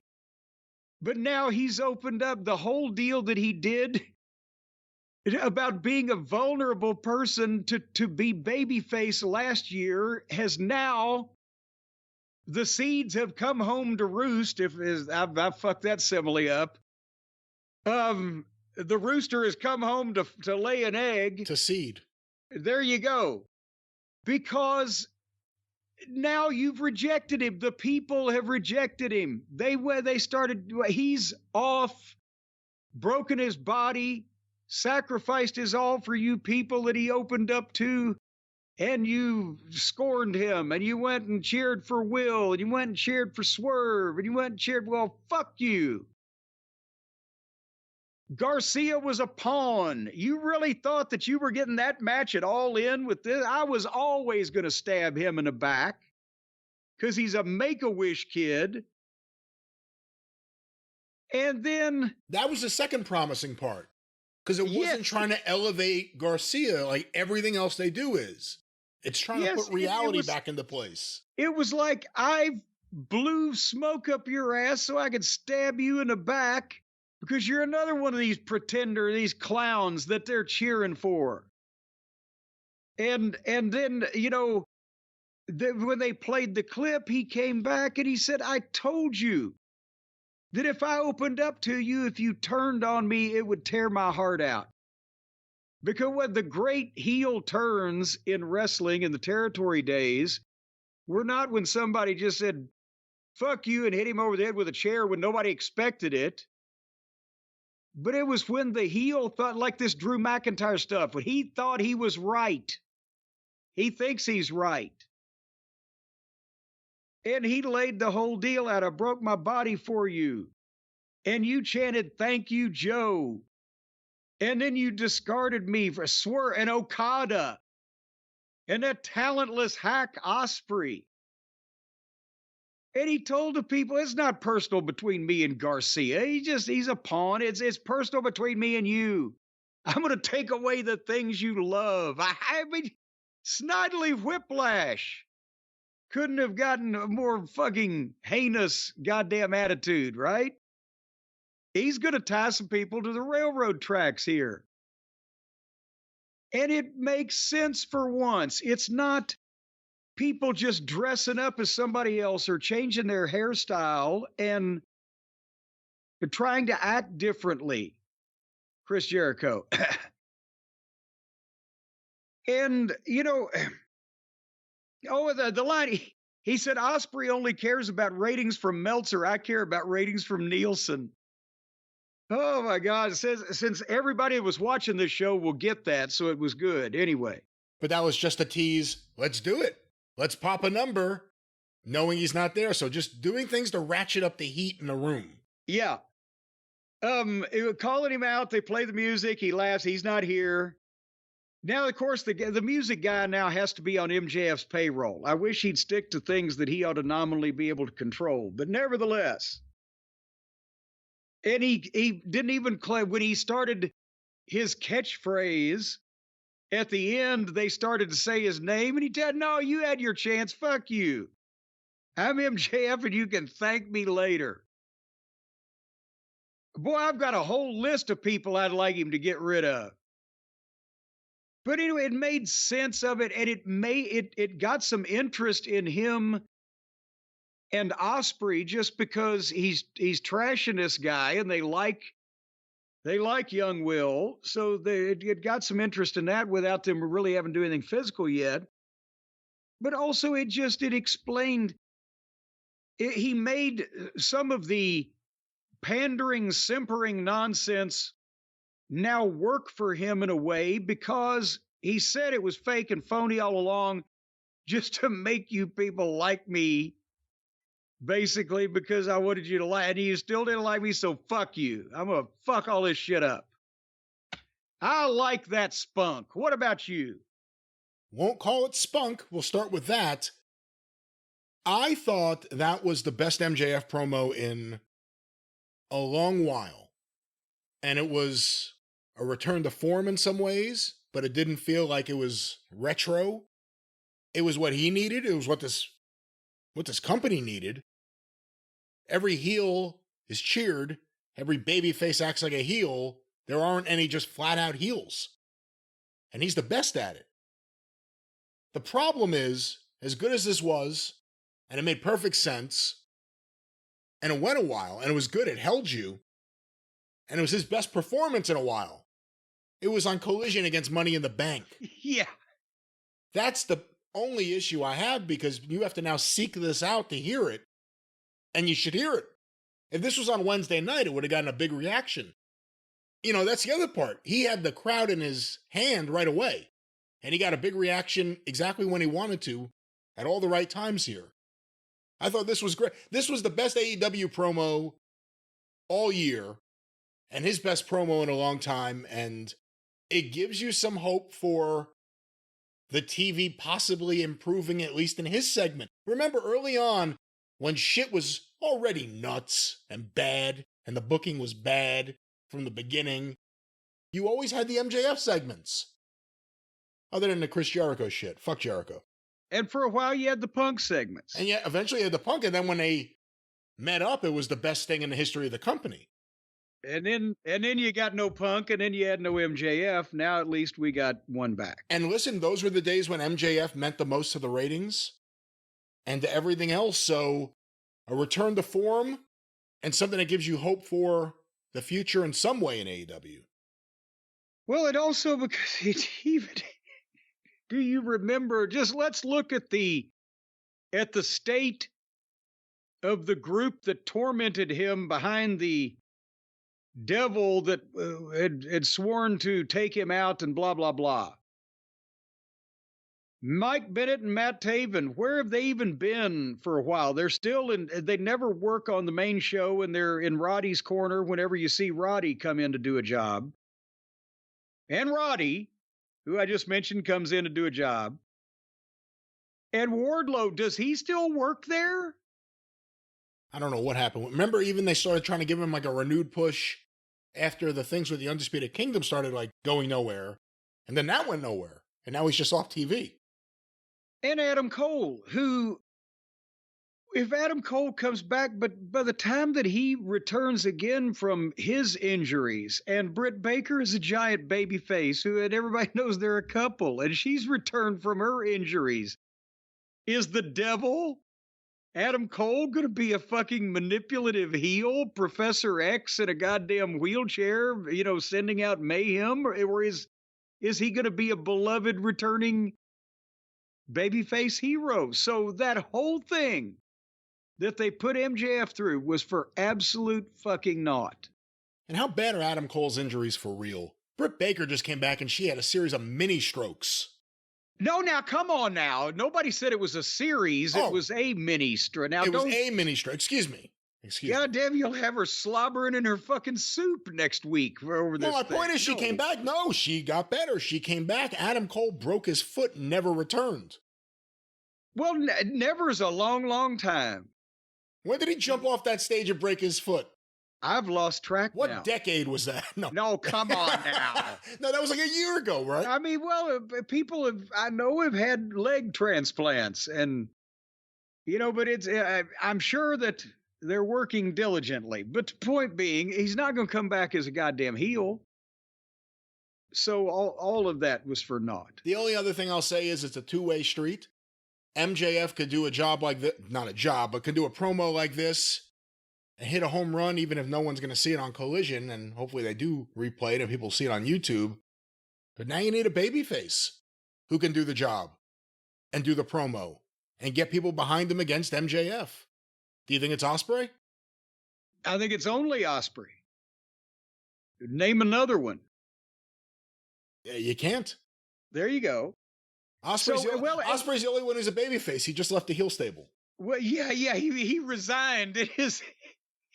He resigned, and his heel manager wished him the best in his future endeavors. God damn it. I don't even know.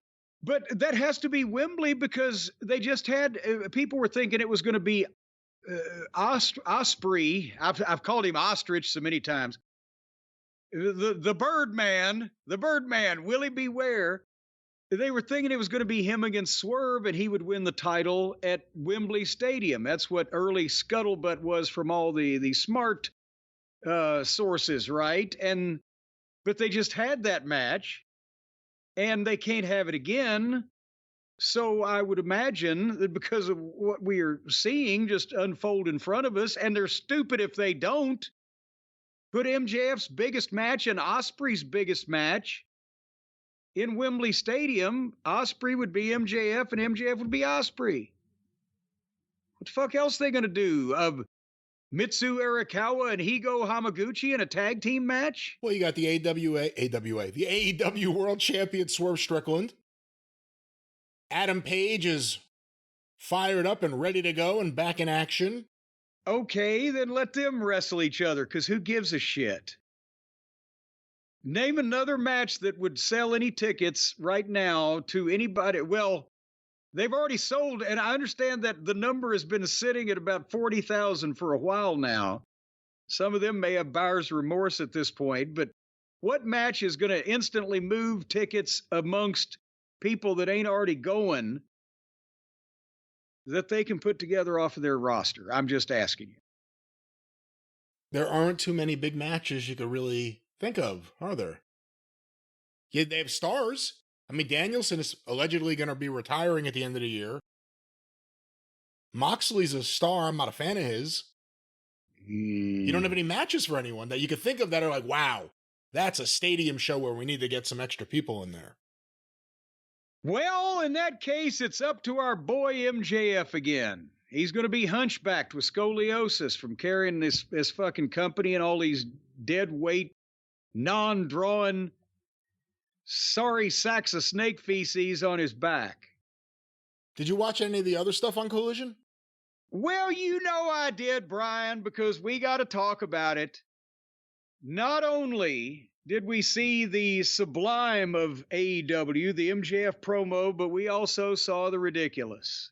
And this is why that they're where they're at, and this is why they've been where they've been, despite spending, now we know, literally hundreds of millions of dollars. And why that is not going to basically substantially change. At Money in the Bank in Toronto, Canada, in the biggest indoor sports arena there. Well, at Sky Domes technically is indoor, but they had 20,000 fucking people in Toronto, sold out in a major North American city, and they brought out the biggest star of the last 20 years, John Cena, to announce his retirement tour, featuring stops at the major pay-per-views, including WrestleMania along the way. That was a big surprise. People didn't know he was going to be there. There was a surprise in South Haven, as with the South Haven surprise. A returning superstar came back to AEW to appear on their Collision program from South Haven, Mississippi, opposite Money in the Bank. Hometown boy. Hometown, but well, not even a hometown. He's from Olive Branch. Not South Haven. He's from Olive Branch, Mississippi, but it's his home area.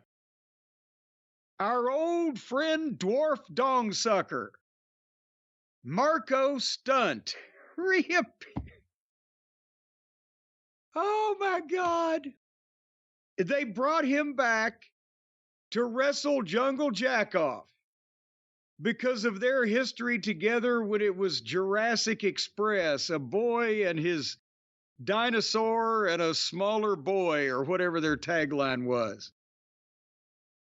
And this highlights the differences, the reasons. WWE gives them John Cena. AEW gives them Dwarf Dongsucker. And it's not like that this was years ago, they were just starting up. There was never an excuse for using this fucking freak show bullshit. Might as well have had a trained chimpanzee. But even in the first year, there was no excuse for it. And it gave a negative perception of that company to a lot of people. A lot of people may forget now that the biggest audience they ever did for AEW Dynamite was the first show they were on. The very first night, first show they telecast. And a lot of people tuned in and saw some amateur hour bullshit and didn't come back. And or because this amateur hour bullshit, whether it be Marco Stunt or Jelly Nutella or to this day, our little puppy pockets, most people that might have sampled this looked at it, besides the original audience that knew what they were getting. They looked at it and they said, what the fuck? Is this a parody of WWE, or is this supposed to be some kind of kids show? Or is it cover? They had a legless man on their first pay-per-view in a battle royal. And anything that was the indie darling or the hot thing in rec centers across America, from Hickory, North Carolina to goddamn Ottumwa, Iowa, because they were all friends, because they all worked the same shows, because these modern mark promoters fly people in from all over the fucking country to be on their shows because they have a name on the internet. That's what they presented. And as a result, they got the perception with, as we've seen, they haven't increased the audience, they've decreased it. Because some of the people that were willing to give the amateur hour a shot, it got bored with it. And what else can you see done to a human being? So you can't say what you want about even the WWE under Vince, but 98.5% of the people on the program, if they don't look like athletes, they look like some kind of celebrities. And if they don't look like an athlete, Sami Zayn, that's the gimmick of the guy that's the underdog that doesn't look like a goddamn athlete. He looks like a piece of shit just like you assholes in the stands. You can identify with, that's the gimmick. In AEW, they got fucking 45 people with that gimmick.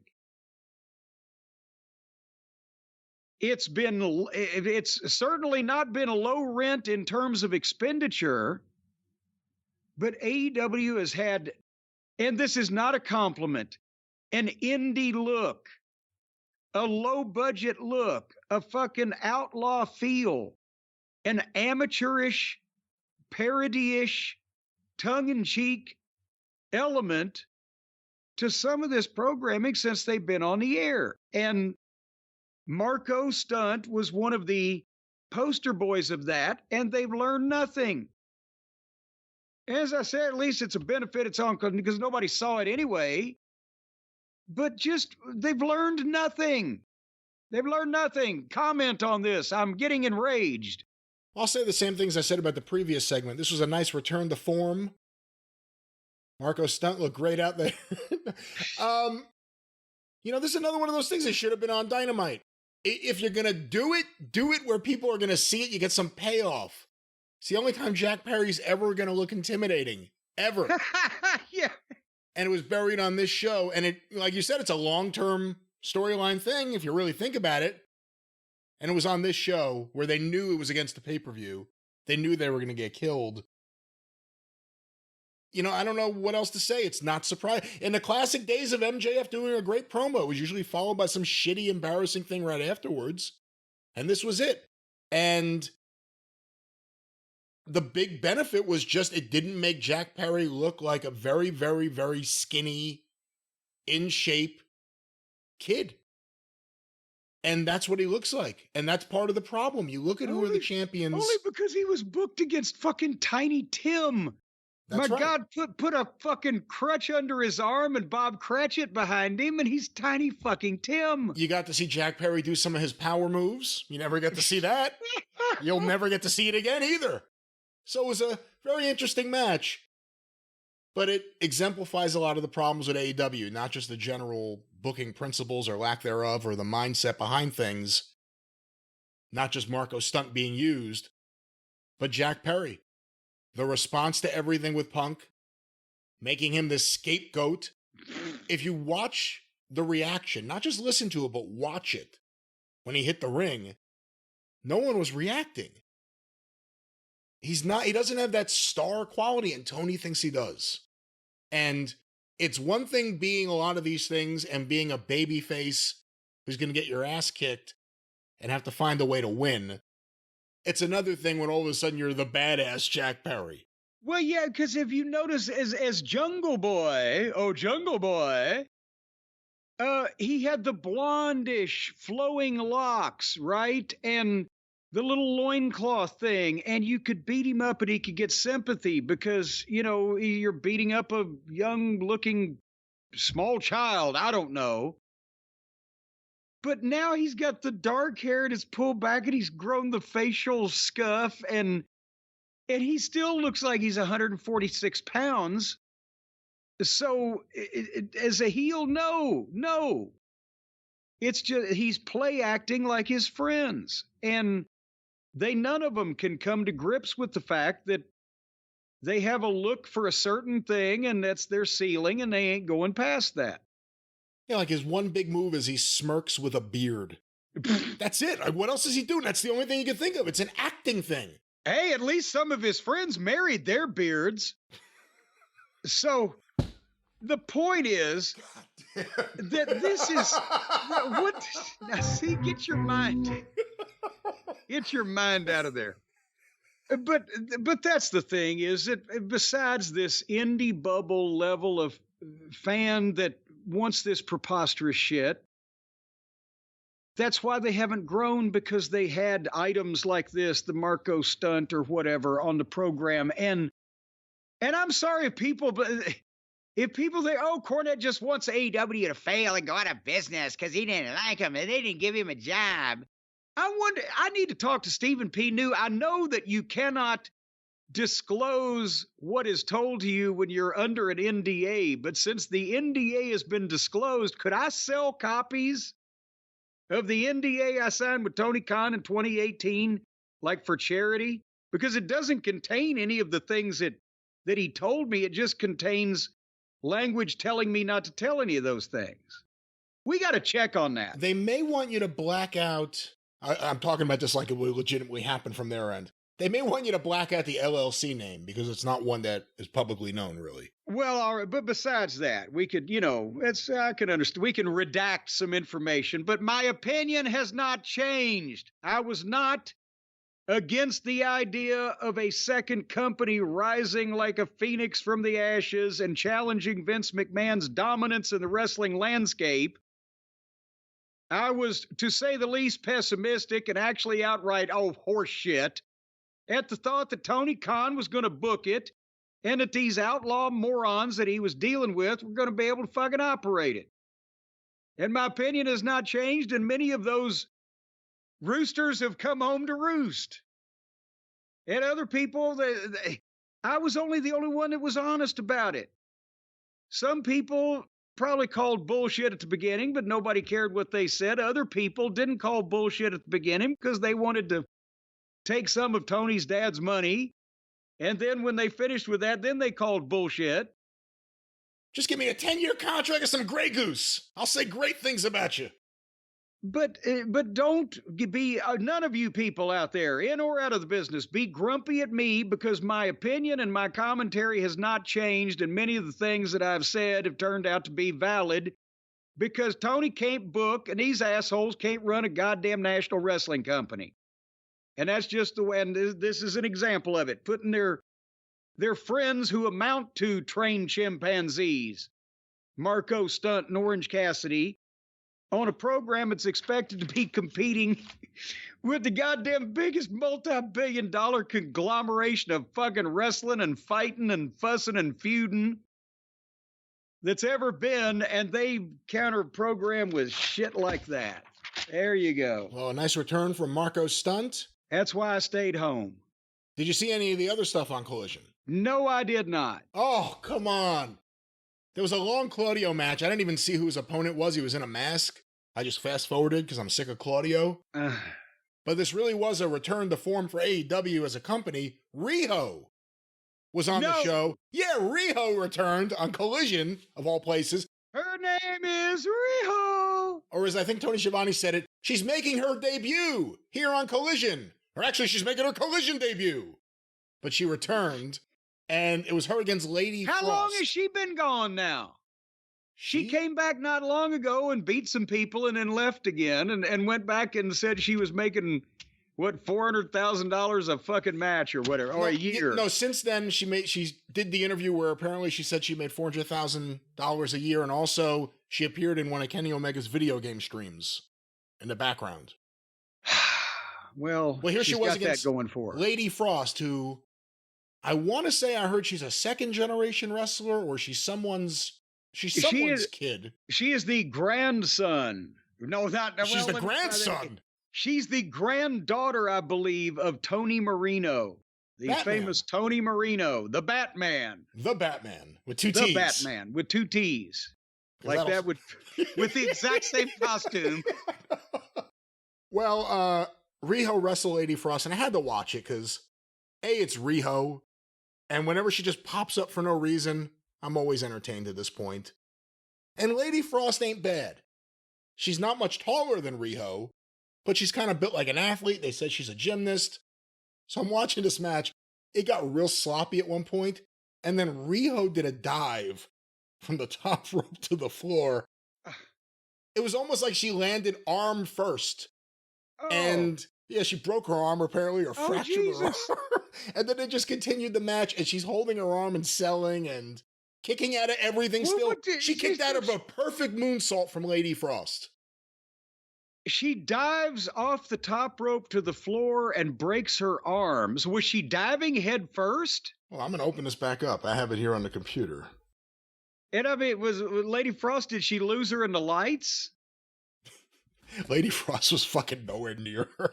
What, she just leaped? It was a leap of faith is what you're... Hold on, we're not laughing about Riho getting hurt, but you know what? We predicted Riho getting hurt because how the fuck is Riho not going to get hurt when she's 90 pounds with rocks in her pockets doing shit with goddamn grown adults that she shouldn't be doing? Hold on, I got the finish where she's gripping her hand, her wrist. Let me go back to the dive. It was right after picture-in-picture. Here's the moonsault. Going back 15 seconds on a clip. Here's Riho gingerly walking back up the stairs, holding her arm. You gotta see this.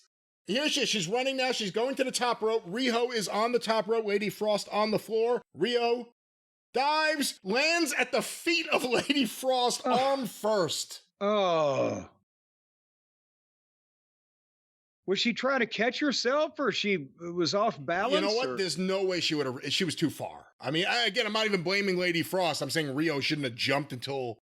I don't know if Lady Frost wasn't close enough or not getting closer, but that was... I'm getting closer to your dive. The injuries from dives and jumps has gone through the roof. Adam Copeland broke his leg jumping leg first off the cage onto the table. Whatever the fuck that was. You know, he thought if he got his feet under him and just kind of leaned over the table. But anyway, that's okay. Poor Riho. Hopefully she gets well and goes home and gets a job as a clerk or an accountant or anything that you do that doesn't require diving off shit. And but yeah, so Riho and Marco Stunt on one side, and on this other show, they give us John Cena. What at this point? The main event was Adam Page, the Hangman, versus Jay White, the channel changer. And wait a minute, I thought that Adam Page is now a heel because he came out and kicked the shit out of poor old Jeff Jarrett. Owen Hart tournament. And then now Jay White's a heel. Right. Because he's part of the Gangbang Gang. And they really bloodied up Adam Page, the heel, who comes out there now with the mustache, but you got to see him when he hits the entrance stage. Now he just makes angry faces. So he kind of just looks like Dax with long hair when he gets on the stage. But that was Collision against the pay-per-view. Unless there was a good reason, that MJF thing should have been on Dynamite.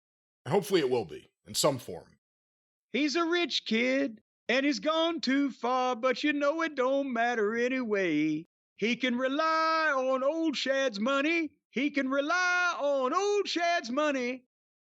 You know, you would have it so good right now if you came back to managing. Because you've established it where you could just grab the mic and start singing to get your heat. Hey! You don't have to do much. You could just stand in the middle of the ring and sing. No one's going to get to you.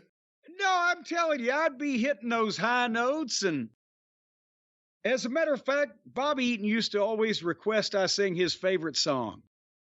He'd say, Corny, can you sing Far, Far Away? That was his favorite song? Yep. And so I'd go as far as I could, and sometimes I couldn't even see him by the time I got finished. But nevertheless. Well, let's get Far, Far Away from Collision. That was AEW Collision. You know what you need to do, Brian? You need to get in a better state of mind to listen to music. Because you're always stressed. You're up, you're not sleeping, you're stressed, you're working too hard. And you don't have enough high quality, clean, all natural ingredients and things that you take. You're taking trash and garbage and over the counter hoo-ha. You need to cool out, chill out, calm down, get relief from pain, get relief from stress, get relief from the hurry-scurry society that we live in. That's what you need. Can you tell you're hanging on by your fingertips? I'm okay. I mean, I'm busy and everything. I'm not really as stressed as you say. Riho, I'm watching the finish of this match where somehow they still gave her the win over Lady Frost. She looks like she's in pain. Send her to the emergency room. This is embarrassing. She could use some help. Well, there you go. I'm sure a couple of drops of items from CB Distillery would have fixed her broken arm right up. Because, folks, in 2 non-clinical surveys, 81% of customers experienced more calm. 80% said CBD helped with pain after physical activity. An impressive 90% said they slept better with CBD. And 1.5% said that CBD instantly healed their broken bones suffered in a near-fatal dive in a pro wrestling match. Well, for the record, I don't believe that's actually one of the statistics they've supplied us with, so let's just make sure we it's within the margin of error, see? So you can't really disprove it. Well, you got me there. That's how that works. Long as you're under 2%, anything could happen. Dalmatians could mate with monkeys. Under 2% margin of error, folks. Take it to the bank that our friends at CB Distillery will make you feel better with the highest quality, clean ingredients. No fluff and no fillers. That means no feathers, no foam rubber. They're not going to make you take those packing peanuts. You know, a lot of these various CBD organizations, they actually grind up packing peanuts into a fine dust, put it in capsules, and it's totally a placebo. Well, for the record, we do not know of what anyone else is doing, or specifically this that they are doing. I heard it from a guy at Kroger. Who? Well, this guy was wandering around Kroger. Just saying this out loud? Yeah, he had a poster about it. It was a sandwich sign, more or less. It was hanging around his neck. I think he was a disgruntled ex-employee. But, folks, I'll tell you, at CB Distillery, you don't have to worry about taking capsules filled with packing peanuts ground up into powder, because they actually have doctors and professional people making this stuff. And it's, again, no fillers, just pure, effective CBD solutions designed to help support your health. And after all, your health needs all the support it can get. If your health goes limp and it can't be propped up or stiffened up in any way, well, how are you going to use your health? So if you struggle for a health concern and you haven't found relief, and if you've turned to various forms of street drugs and alcohol without success, send all those street drugs and alcohol to me and go to cbdistillery.com. Don't ship drugs or alcohol to anyone. On behalf of myself and the U.S. government, do not do that, ladies and gentlemen. Don't put your real return address on it, just in case. And with over 2 million customers and a solid 100% money-back guarantee, CB Distillery is the source that you can trust. This is not some street corner arrangement, folks. If you don't get high off this shit, they'll give you your money back. You're not going to get high. You're not going to get high. I don't know what to say, but you can't. Well, I mean, if you're not high on, did I misspeak? I said, if you're not high on this formulation, which meaning the full-throated endorsement of it and able to say that it honestly and legitimately helped you with your various burdens, then you're high on this stuff. And 2 million people are, and they got a money-back guarantee. So go to cbdistillery.com right now. Use the code JCE. you're going to get 20% off. cbdistillery.com. Use the code JCE. You're going to get 20% off the fine items contained therein at that website that are brought to you by these trained professionals and backed up by non-clinical surveys. That's right. And again, whether you are in the clinic or out of it, it doesn't affect any of this. Well, see, a lot of those clinics are biased, you know. They have biased results. It's the non-clinical surveys that really tell you the truth about what the average jack-off on the street is thinking. Because you won't find most of these people on the street going into a clinic. Well, again, for some help with the aches and pains of life or a good night's sleep, CB Distillery. What's that promo code? One more time, Jim.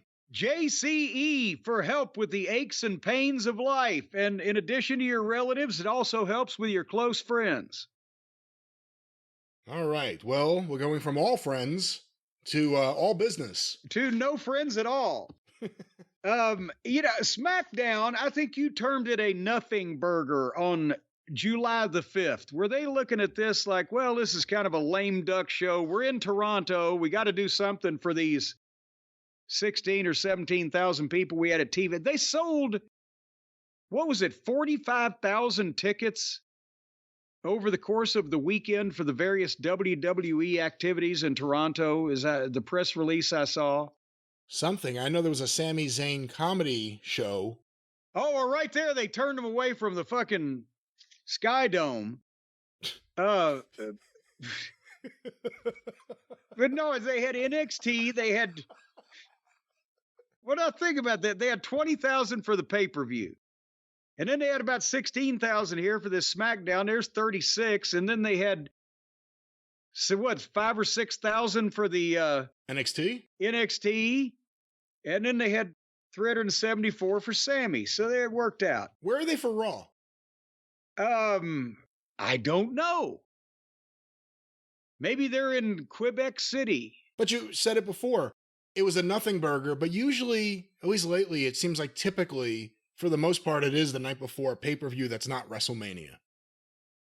Yes, because they don't need to, and this is a personal appearance in tights at this point. They can't do any better than the following night sold out, right? And on Peacock, everybody's going to watch because more on that later. It's dirt cheap or free or, whatever the case. So they've just got to show up, and it's like a soap opera now. Well, you might not remember, but back in the prehistoric days when there were soap operas on all three of the networks all day long, it's 30 minutes, 5 days a week, and it's a drama, but it moved so slowly. It took people an entire segment to have coffee with each other because they got to, and they know that the housewives are probably going to miss a couple of those episodes that week, so they can't run off and leave the audience. So nothing, it's the same thing here. They're out there doing shit, but nothing actually happens. If that's a way to phrase it. And honestly, at the start, they had the opening in-ring Money in the Bank interview with all 6 of these guys out one at a time. And Drew is the star of that show. He's the one they cared between Jey Uso and LA Knight. It was Yeet versus Yeah for a minute there. And Carmelo Hayes, Gable, and Andre, and Drew McIntyre. So he got the CM Punk chance, and he's the one that told each one of them off in his own way. And he asked Jay how he got across the border, which was pointed. And then everybody got in a fight. And the end. And it was 15 minutes into the show. So they used the time and let everybody see the celebrities on the roster. What else can you say? The fans seem happy. No matter what we say or how boring things get or slow they get at times, the fans seem happy. I mean, they keep coming out. Why go faster? Why go faster than you need to or give more than you have to, I guess, is the modern thing in WWE, more than ever before. Well, and that's true, but it just has never seemed this easy before. Anyway, the girls got in a fight in the back, and then the Street Profits had a tag team match with Purely Dreary.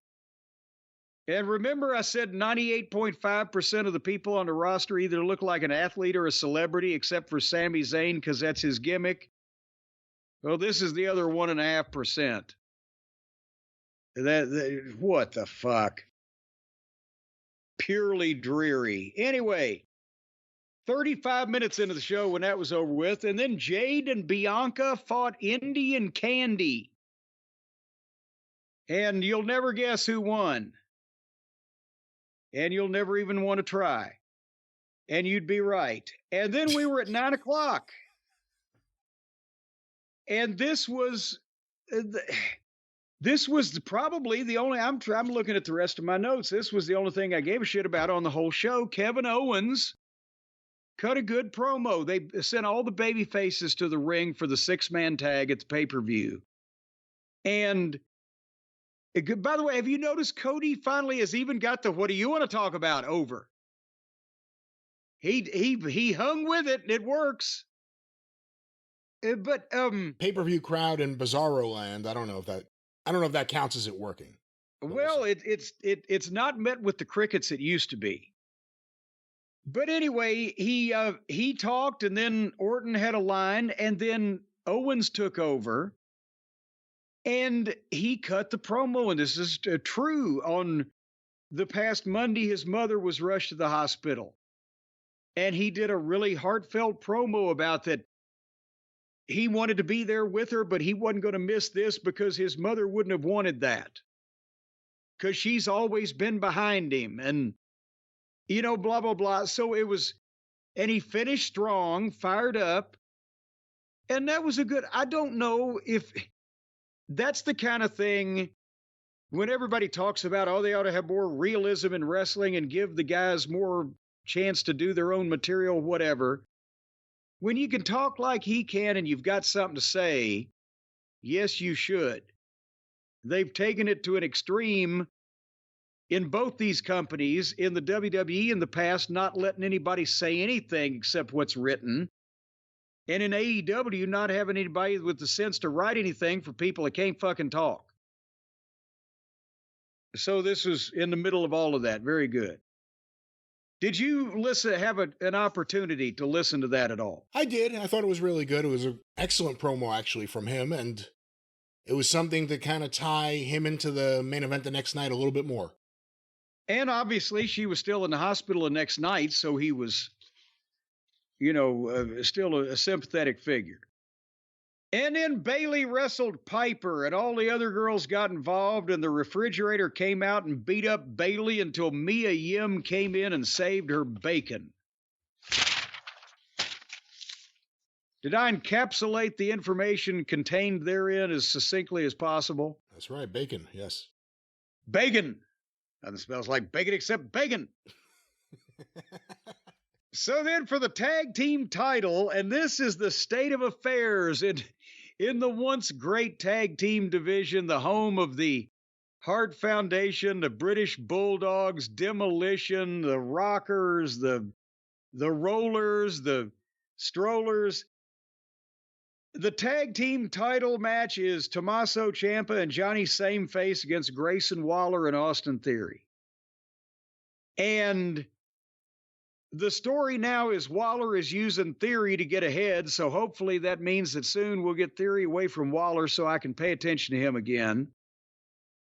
And the fact that Johnny Sameface can hold a belt in the WWE either means the belt means nothing, or the incriminating information he had was not on Vince McMahon, but apparently on either Triple H or Ari Emanuel or whoever else was operating this thing, because what the fuck?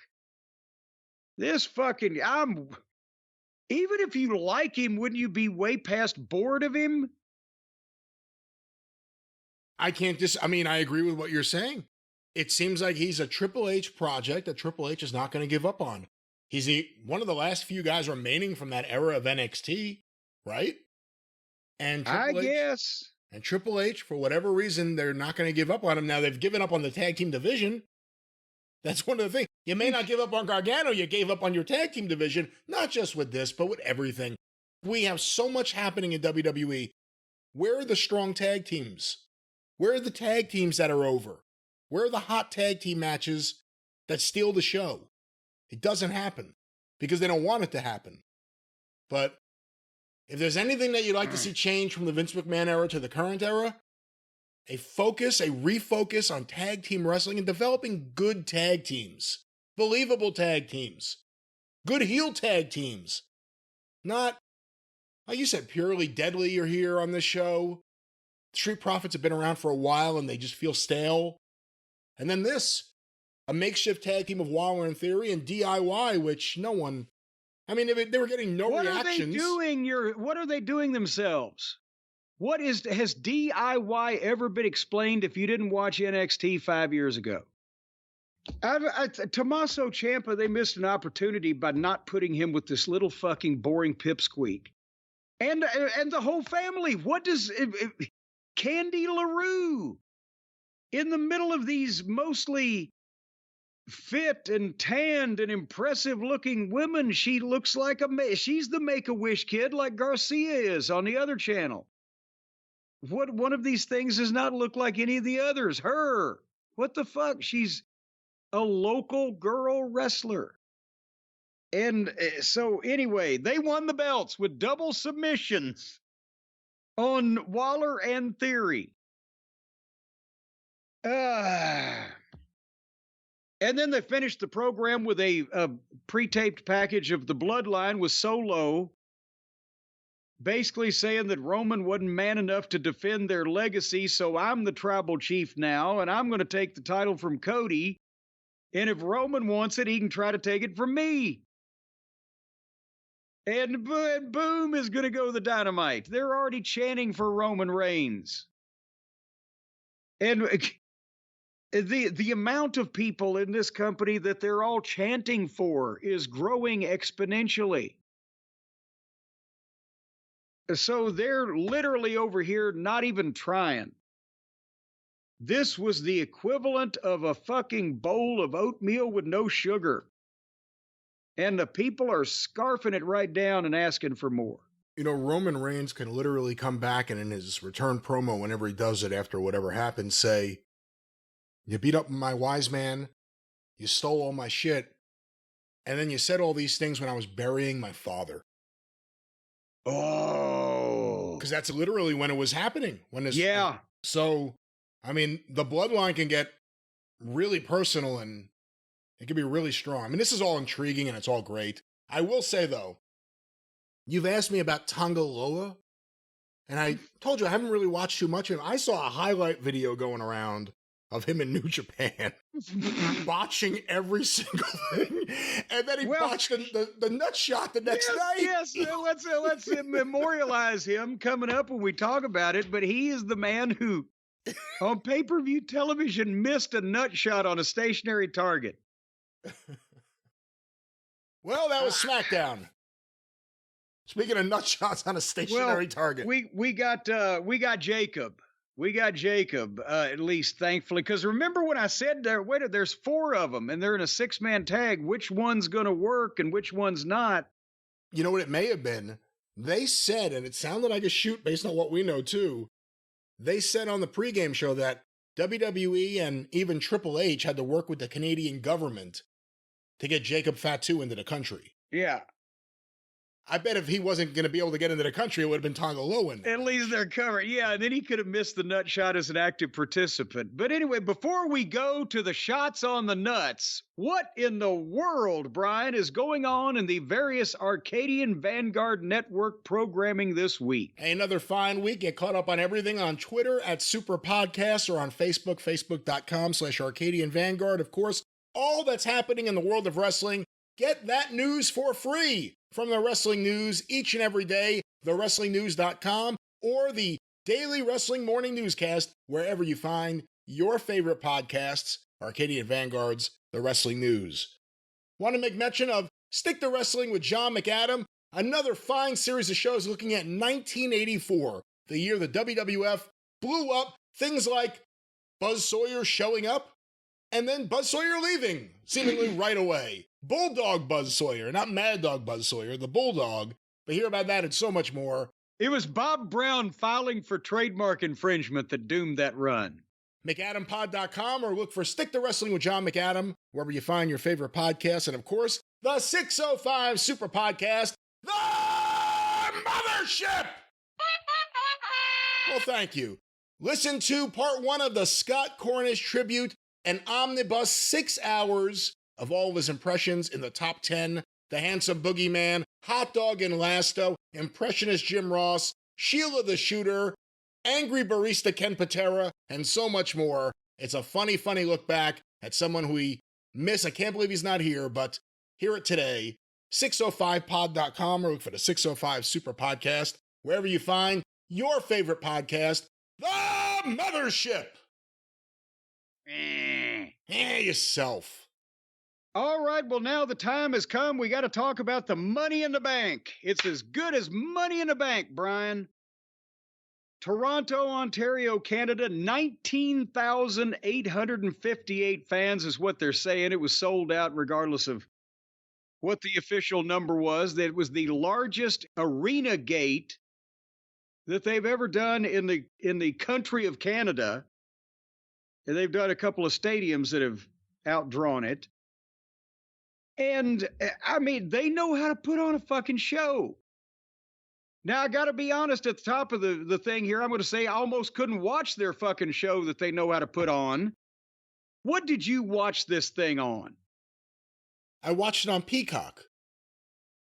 Did the picture on the cock look like a third-generation VHS tape to you? No, that's your internet.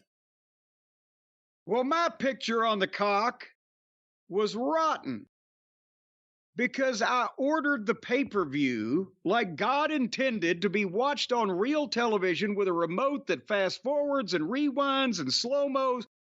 We spent all this time from the days of General David Sarnoff to get to this point where we could have a DVR on our cable box that records things in high def and you can control it.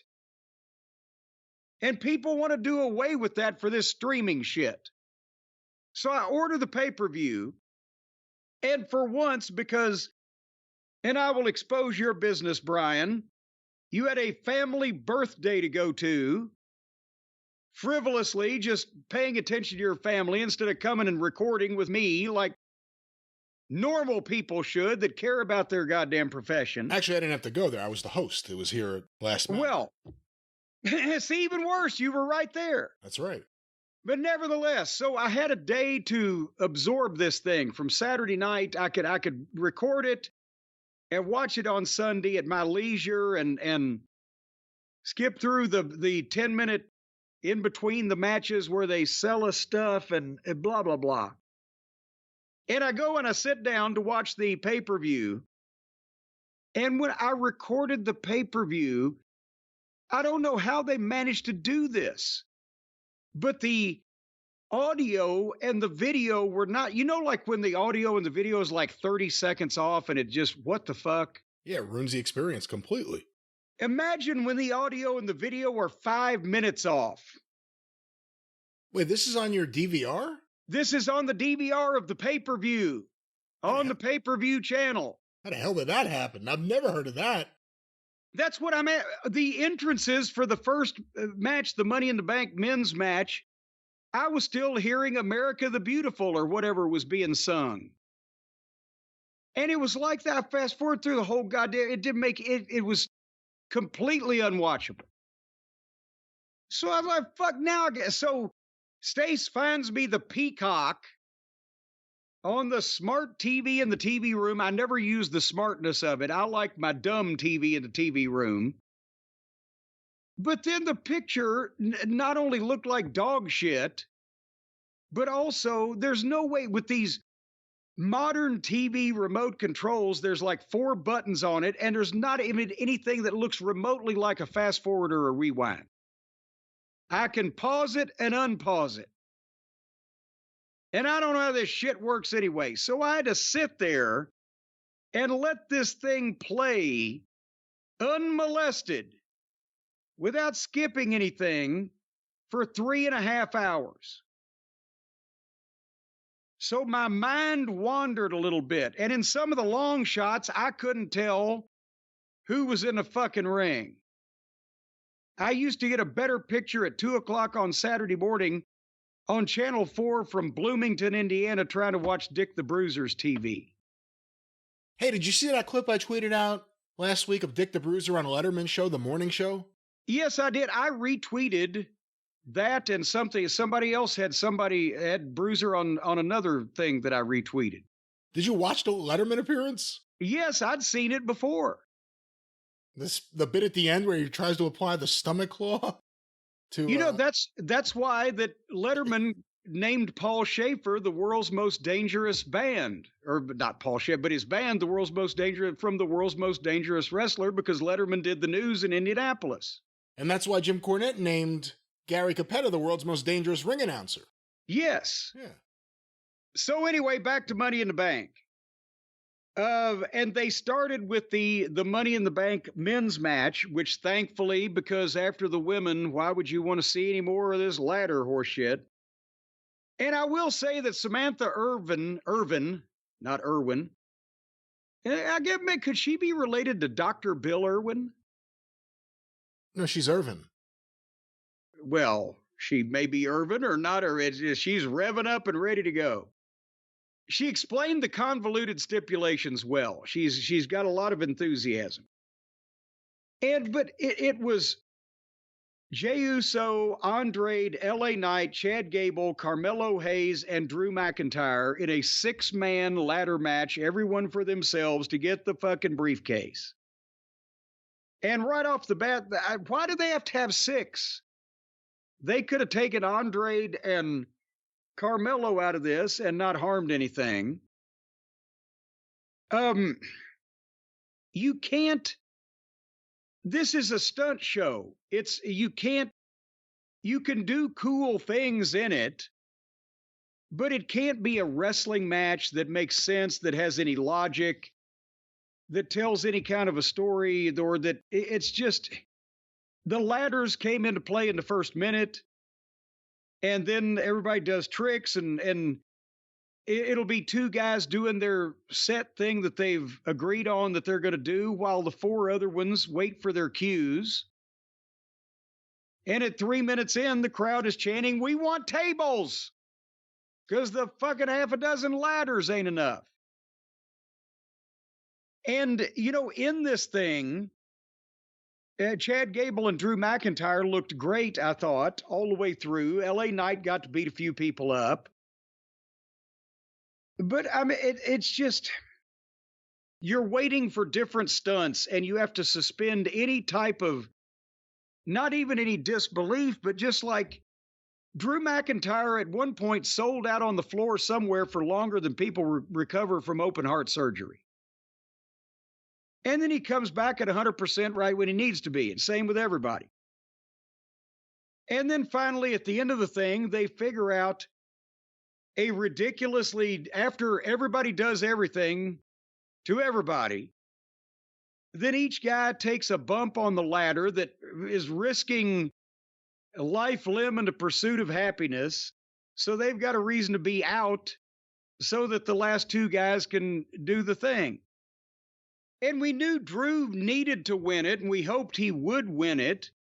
And it was a good little finish they did, where Gable had got up there and was hanging from the cable when Uso turned his ladder over, so he stuck up there, and then he dropped, took a hell of a bump, and bounced up and got speared.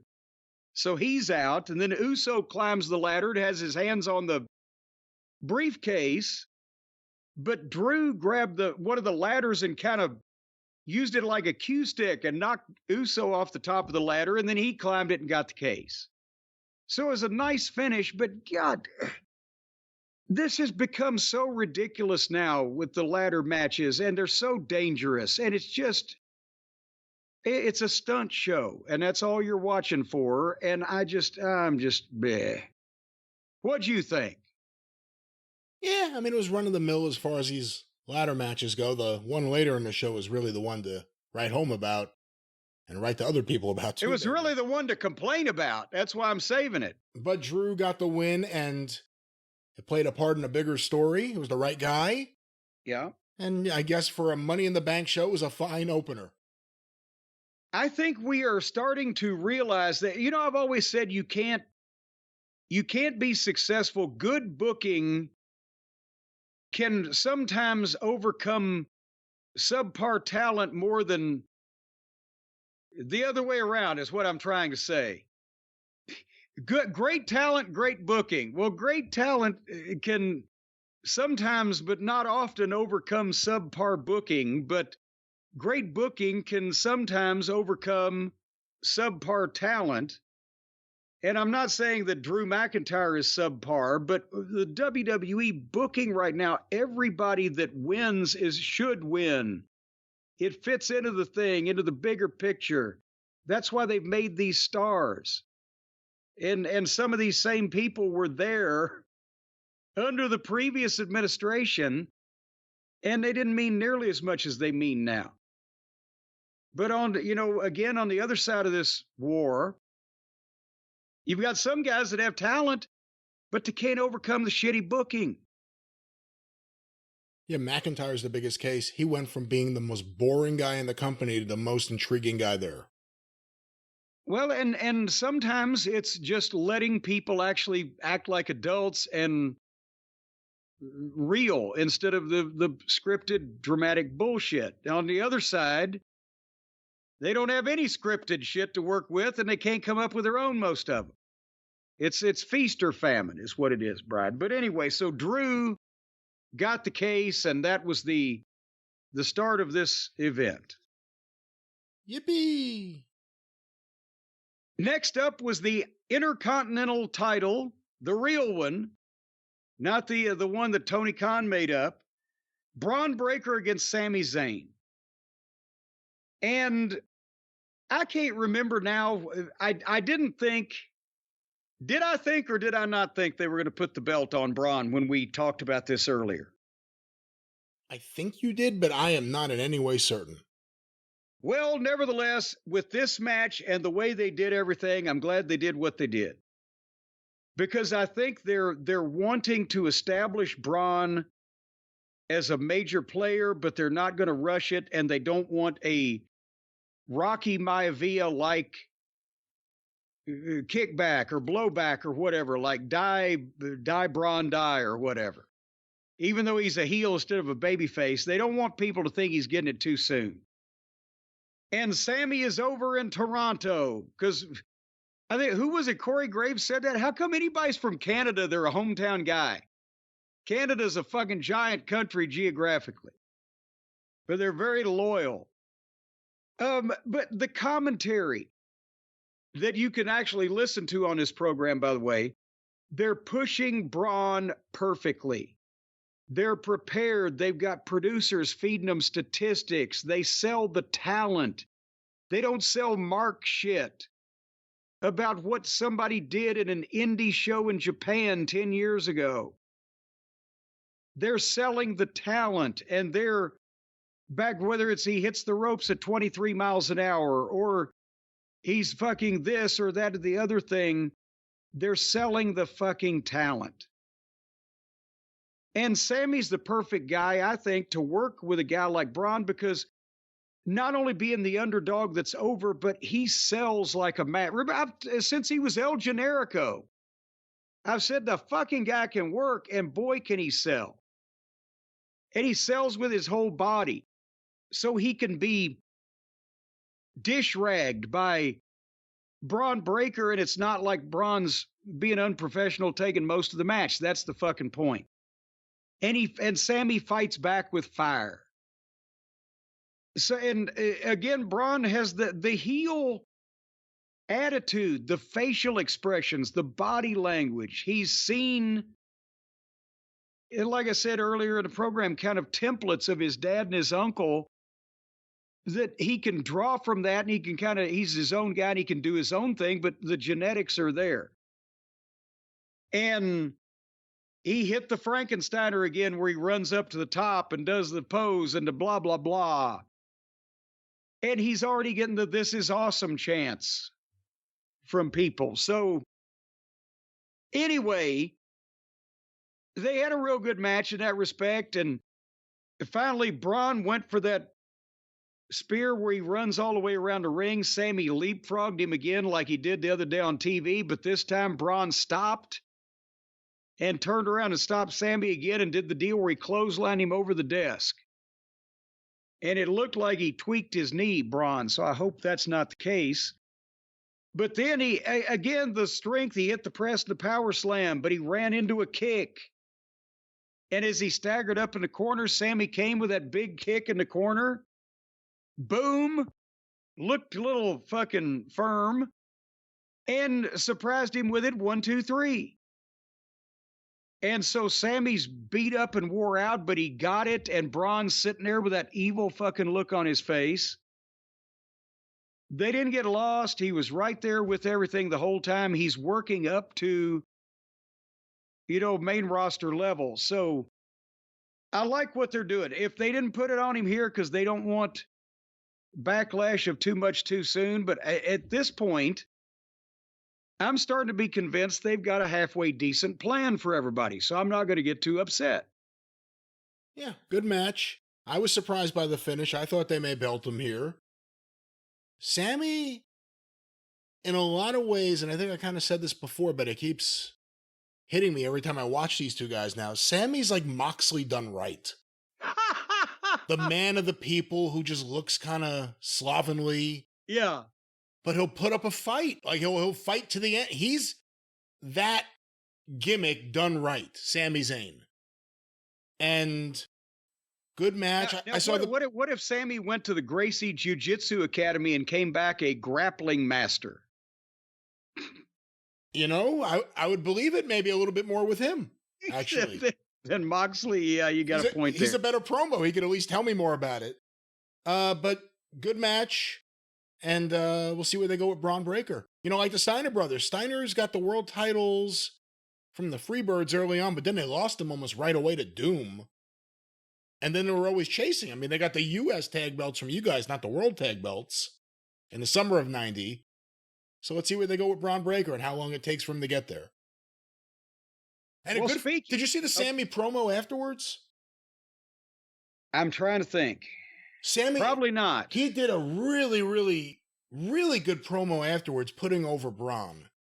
And I'm not going to start quoting it or anything because I'll mess it up. But I was hoping you had seen a really, really good promo. I may have stepped out of the room because this thing was just running in the background in some instances. All right, the next segment was the surprise segment where they bring somebody back from their past, and it turns out to be the biggest star of modern times. And they had even kayfabed this internally, I guess, because they had, from what they say on the formats that day for the majority of the crew and everybody, a 15-minute interview with Trish Stratus. So people were smelling something was up. Because I don't know if she's ever talked 15 minutes cumulatively, but... And by the way, the picture I had on Peacock, she's standing in the ring, it looked like Nicole Bass. I couldn't fucking see shit. Is this what we're going to have to put up with when Raw goes to Netflix? Until you get better internet, yeah. Well, it's Spectrum. It's their fault. That's a free plug for you, Spectrum. Yes, and that's all you deserve is free plugs. But people, if you have any choice, don't get Spectrum. So anyway, Trish starts out by introducing my special guest. She made an awkward allusion to apparently something that happened when she was Cena's mystery partner or vice versa on TV, I guess, 20 years ago. Did it sound like anybody got it? I didn't get it, so I don't know if anyone else did. Yeah, so she made that awkward allusion. She introduced John Cena. He came to the ring, she handed him the microphone and left. It was perfect. And then, I mean, he gets a big response because he's a big star and because it was a surprise. But then I think he hooked him. He announced his retirement right away. And then he went into more detail. But I think he kind of hooked him there. Oh, shit, this is serious. Instead of beating around the bush about it. And then he went into his promo and he put the Canadian fans over big. And it is true. Even when WWE domestically has been soft, Canada, especially Toronto, has always, before the big turnaround in the 90s, we were still doing Raws in the Sky Dome in Toronto because they couldn't get to people in you know, the smaller building. So he put them over, and he says he's going to be there when Raw goes to Netflix. But the 20, which I bet probably was maybe a deal sweetener. But the 2025 Rumble is going to be his last one. The 2025 Elimination Chamber, which we know sets up WrestleMania, and the 2025 WrestleMania. But I mean, he does a great fucking babyface promo. He thanked the people for their support. They chanted, "Thank you, Cena." He got emotional and thanked them again. And apparently the tagline of his retirement, not even tour, but his final dates is going to be "The last time is now." Yeah, the tagline is, "This Hollywood thing's really working out." Well, that too also. A P.S. Hollywood is beckoning. But I think they kind of, he may have had to jump in and hook them at the start, because then I heard afterwards they had the "last time is now" t-shirts on sale in Toronto at the building before his promo. So No they may shit. have had a No slight shit. clue. But at least he's not gonna stick around till he's fucking ancient. And he does have other options, and he wants to remain somewhat special in people's memories. So and I think that's going to be 25 years. So why not? You know, we've seen it in baseball a few times. It happened a few years ago with Derek Jeter, Yankee great. When he retired, he announced it before the season. So every time he went to a town, it was the last time he was ever coming to that town. So even if you never cared before, you may care now. And WWE, you know, you said it'll be his last WrestleMania. He said during the press conference he's retiring at the end of 2025, not at the end of WrestleMania. So that means that's 1 year on top of everything with the bloodline. Anything with CM Punk or Drew McIntyre, anything with anyone getting elevated or signed or returning from injury or whatever it may be. Beyond all of that, The Rock returning, they're going to have 1 year of booking the last time John Cena comes to a town in multiple towns. They're on fire now. They may, I mean, it's extraordinary. No one's done that because, again, no one really retires. So you got to be careful. Terry Funk announced multiple retirements. I went to at least one of them. Yeah. But if he's really going to retire, and I believe him, a retirement tour is a brilliant thing for them to do. And even if it's only, 6 or 8 of the pay-per-views at this level of the game, that's tens of millions of dollars potentially on the table. And the TV ratings through the fucking roof. See, with AEW, everything with Sting was about the pay-per-view, even though they would kind of say it on the way there. This is his last time he'll be here in Greenville or whatever it may be. In advance, it really wasn't a big deal. It was all about the pay-per-view. Here you have 1 year. Every pay-per-view he appears at, whatever TVs he appears at, anything untelevised he may appear at, who knows? Maybe he has that on his bucket list, one more surprise house show appearance. That's a lot of tickets. That's a lot of tickets to sell. And where are they going internationally next year? Because then they could say, well, I'm just saying it. The last time ever in Germany. The last time ever in wherever. Goddamn Saudi Arabia. What do you think they're going to call up Prince Muhammad Ali Hassan or whatever his fucking name is and go, hey, for an extra $25 million, we could get you Cena the month before he has his last match. Whatever. It's amazing. Brilliant move. Now, I will say this, and everyone knows he's a genuinely nice guy. The Make-A-Wish stuff he has done that's not really publicized, even a lot of it is. People know he does it. You don't know about specific examples. Extraordinarily nice guy. but he speaks like a pandering motivational poster. Like, it's just, like, nothing is really said. I mean, very much like Derek Jeter in that way, too. Nothing is said. During the press conference afterwards, they asked him about Vince McMahon, and he just wouldn't say a thing. Go listen to his previous things. He's focused on the future, like Mark McGuire, and he was asked about steroids. He's focused on the future. And then the next question, he goes, I want to answer all your questions. I'm open to anything. Ask me anything. The guy just did. You wouldn't answer it. Yeah. But this is going to be big. They got him now. Like you said, the Rumble, Money in the Bank, and WrestleMania. That's just the lead up to the biggest.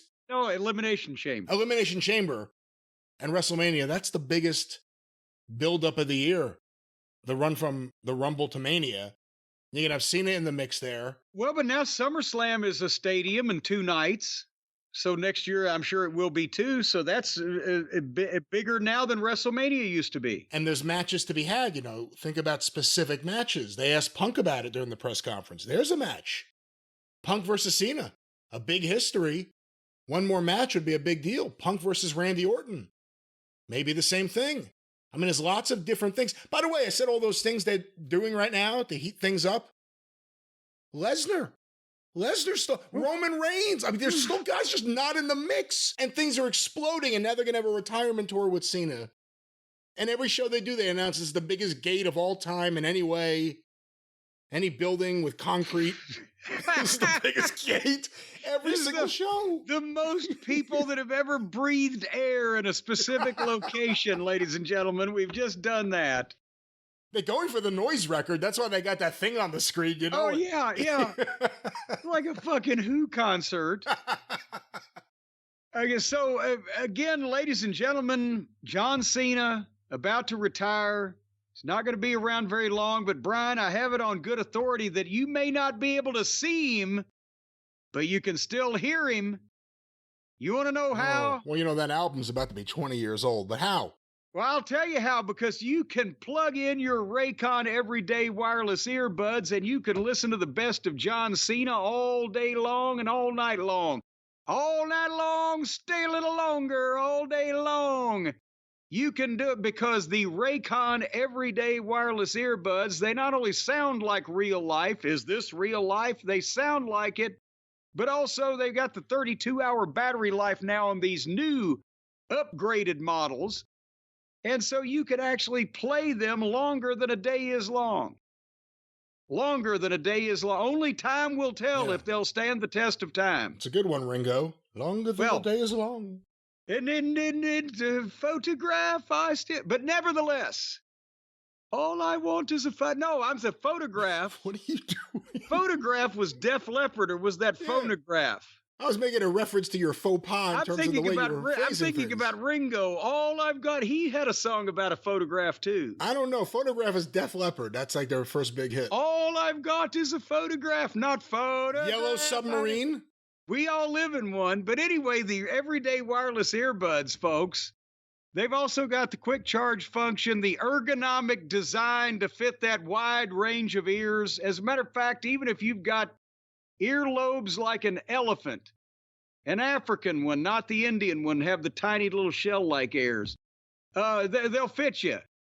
And the awareness mode, the active noise cancellation, the customizable sound styles, and especially important for our audience, they are sweat resistant.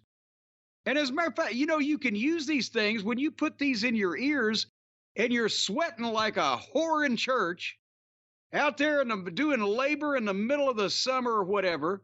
You won't get an ear infection because all that sweat can't run down your ear canal and then coagulate with your earwax and cause an infection. It's effectively performing a blocking mechanism. So I guess if somebody was to come up beside you and spit the side of your head, it would keep the spit from going down your ear canal also. So these things are a good way to avoid the spread of communicable diseases. As a matter of fact, put them in some of your other orifices, and it provides a blocking. See, I think you go too far. I pause for a second, and then you go further. No, do not put it anywhere other than your ears, where they will work better than anything else will work in your ear to play you oral delight. Whether it's podcast or music, whatever it may be, enjoy your life, enjoy your ears with Raycon. Enjoy your ears. That is their new slogan. Enjoy your ears with Raycon Oral Delight. I knew her. She used to work down in New Orleans. AURAL. Oral Delight. Yes, and Oral Roberts. You know, wasn't it ironic that a guy that was against all the fun was named Oral? But anyway, folks, right now, the Raycon folks, they're fine people over there without the judgmental nature of an Oral Roberts. They don't care what your personal proclivities are. They just want you to listen to fine audio in your head, and they want to get in your head and stay in your head like little earworms. That's why they offer a 30-day happiness guarantee. So that means you get these Raycon everyday earbuds, and for 30 days, you're going to be happier than a pig in poop. Go to buyraycon, BUYRAYCON, buyraycon.com/JCE, and you're going to get 15% off your entire Raycon order, plus free shipping. So order about 6 or 8 pair of these things, and they'll send them to you for free too. And the more you order, the more money you will save. 15% off, so it's a sliding scale. 15% of $10 is only $1.50, but if you spend $1,000, you'll get $150 off. And you can't beat that math, and you can't argue with it. No, you can't. That's math. So there you go. BuyRaycon.com/JCE, 15% off and free shipping. And stick again, buy some for your friends, some for people on the street. I have it on good authority that they get good feedback when you just walk up and just stick a pair of these in people's ears and turn them on, and the people will be surprised at how good they can hear. Again, we've gone through this in the past. I can't believe we have to do it again here at the end of the spot. Do not ambush anyone with Raycons other than in a gift-presenting fashion. Well, yes. In a package that is sealed with maybe a bow. Well, no, but now there's as a gift. If you're trying to surprise somebody, now a surprise is the best kind of a gift. So you just want to walk up behind somebody, they don't know you're there, and stick a couple of these in their ears while they're turned on to like Iron Butterfly. And boy, watch the reaction. Wouldn't you hear them coming? Wouldn't you hear them coming before they got into your ear? Wouldn't you? That's what she said. Wouldn't you hear them coming? I don't know what kind of Iron Butterfly you're listening to, but I don't think they made those kind of noises. Ladies and gentlemen, buy Raycon for yourself or in a gift-presenting fashion. Or someone you love and you want to make them come. Present a sealed package and you will come to Oral Delight with Raycon. What's that promo code, Jim? JCE. Well, now, Brian, we've come to the time where we're talking about a former 16-time world champion. Now we're talking about a one-time world champion in Damian Priest defending that recently inaugurated title against Seth Franklin Rollins. Haven't we seen this before? Seems like a lot. You know, sometimes you get that feeling for something you haven't seen before, and that's when it's really scary. You know, Triple H in the press conference afterwards really put over Damian Priest and says he's really, earned it. He's really been a great world champion. To me, he's not there yet. And watching him walk to the ring with the belt, I don't know. It's just, we'll see where they're going, but he still doesn't feel like a world champion to me. We've wanted him to be there. We saw that he might be there someday, and it ain't. I don't know. There's some guy. Is it the minions that he's got that cluttering him up, and now he's told all of them to stay out of his business, and Finn's like, oh, whatever you say, boss. There's going to be trouble, but whatever. See, that's part of the problem. You've seen him a little bit fire up, but other than that, you see him come down. Yeah, he's not a very stern disciplinarian for this band of merry pranksters. Yeah, there's so many friendly conversations backstage, and then, he comes to the ring, he's just your friendly neighborhood Damian Priest. We've seen him. He kind of rolled his eyes and held his nose and bore up under R-Truth's silliness, which is not like, can you see Stone Cold thinking a guy was cute and putting up with, no, it just, I don't know, but then also the matches, well, there's a couple of things here, and I don't know what was going on with one of them, but the way they had to work this, they teased from the start that McIntyre was going to cash in on Priest like Priest did to McIntyre. And they said Seth and Priest are the only two men to ever cash in the Money in the Bank at WrestleMania. But they opened at 100 miles an hour in such a hurry, it was like they were just doing stuff to do it. And then it would be the pattern where they do a lot of quick shit and then they just stop everything and like expect Drew or look for Drew or call for Drew. Like one time Seth started calling Drew, come on out here. And then he did 3 dives in a row. So, and then, you know, at one point I kind of zoned out because they're going so quick and it's just doing stuff. But then Seth hits the stomp and some kind of shit and gets a 2 count on Priest and then stopped and started daring him to get up forever.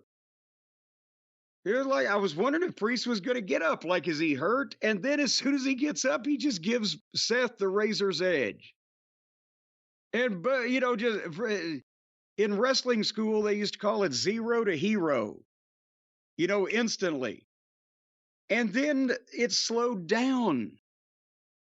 And then the superplex spot. Do you remember what I'm talking about? The 3 count before the finish? Oh, yeah. I mean, look, I was going to say there was more than one timing issue in the match, and the biggest one was the one with the referee. Well, it wasn't really his fault. Because and first of all, the thing where they do a great superplex, but then Seth is one of these people that has to do, and that you used to see it on the indies. I yelled at a couple guys in Ring of Honor, I think, for doing it. They'll do a superplex and then hold on to the guy and then pick him up and give him the Falcon Arrow, the fucking arrow. And then make it even worse, to kill the superplex, the guy will block the fucking arrow and give his own fucking arrow. And what the fuck do you just do the superplex for? It's so stupid. But they did that here, where Seth did the superplex and then tried to do the thing, and Priest blocked it, and then whatever the fuck. But Seth ends up Falcon Arrowing him and covered him, and it was a 3 count because he didn't kick out. Maybe he really was selling the superplex. And the referee counted 3. He had to. And everyone saw it.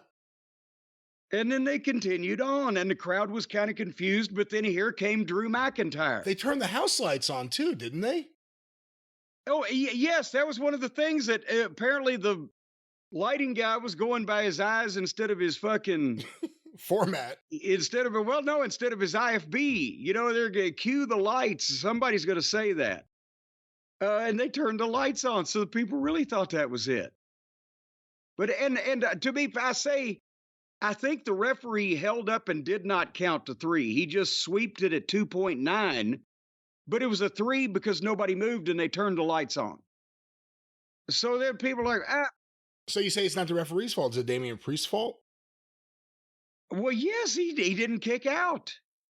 And the referee, you know, you always hear they say, they tell the referee, call it like a shoot, and under normal circumstances, but in the goddamn, with the import of this match, the fact that neither one of these motherfuckers was supposed to win, I can understand why he held up, because, you know, it would have fucked everything up. But did Damian Priest have the wind knocked out of him? Did he not hear the first count and think it was still 2? That's what I can't figure out. But they destroy the superplex that is the biggest bump to give somebody else another pissy little bump because it's fancy. And then it fucked up anyway. And then here came Drew. And now we got something. He cashes in. It's a triple threat match. And he DDTs Rollins. And then he kicks fucking Priest. And then all of a sudden, here comes CM Punk. And not involved in the match, but there's no disqualification. In this case, not lazy booking. At least it worked for him for once. Punk, they go to the floor, and he wears him out with a fucking chair, and he chokes him with a camera cable, and hits him with a chair again, and the crowd goes batshit. And then he rolls him in the ring and gets the title belt and whacks McIntyre over the head with it. And then sits on the fucking announce desk holding the belt while Priest gets up and choke slams McIntyre. Boom, 1, 2, 3. That was perfect.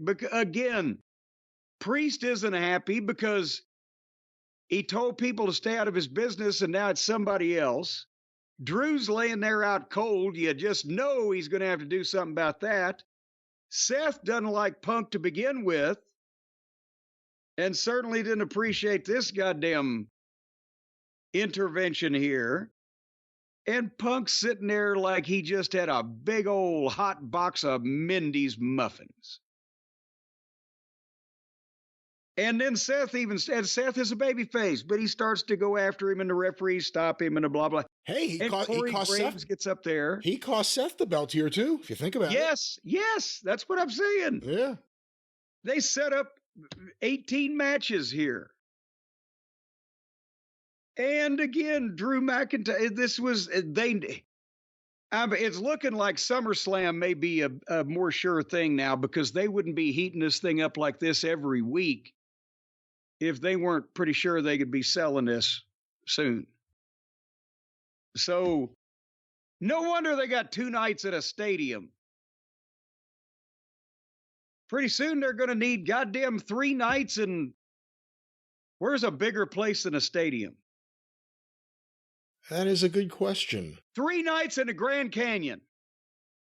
All right, I guess that's a way to look at it. This could be their version of Sturgis, right? When WCW used to do the Hog Wild bike rally. I don't think WWE would do it unless they could set up chairs and sell the rights to sit in them. Well, no, that's what I'm thinking. They fucking buy the Grand Canyon.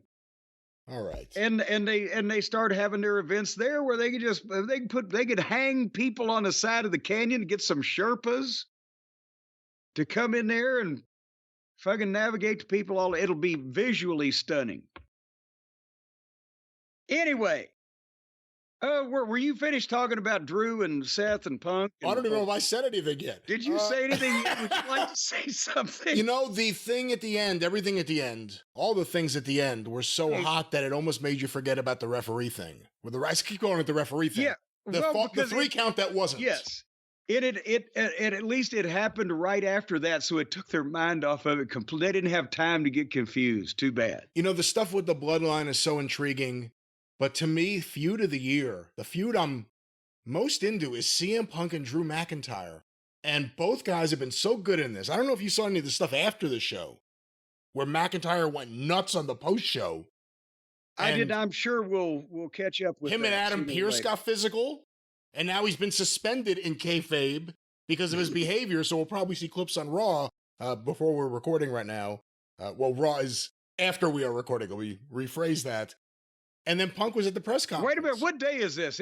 Raw, it isn't too far from Raw. We never get a chance to where we talk and then we watch. But go ahead. But I thought everything there was great. And again, you still tease everything with Punk and Rollins. They're really good now at teasing long-term stuff and having it pay off. So we're going to get Punk and Rollins at some point. And Drew and Punk don't even have to wrestle. Until the match, let them do shit to build it up. They've now established these guys hate each other so much that they keep doing these things, and they're all believable. It's never like, I ran over his dog, or I showed up at his house and held his wife hostage. Like any of these things we've seen. Does either one of them have a baby that could be terrorized? Let's save that for AEW. That's kind of their thing. They may have a trademark or a copyright or something on that.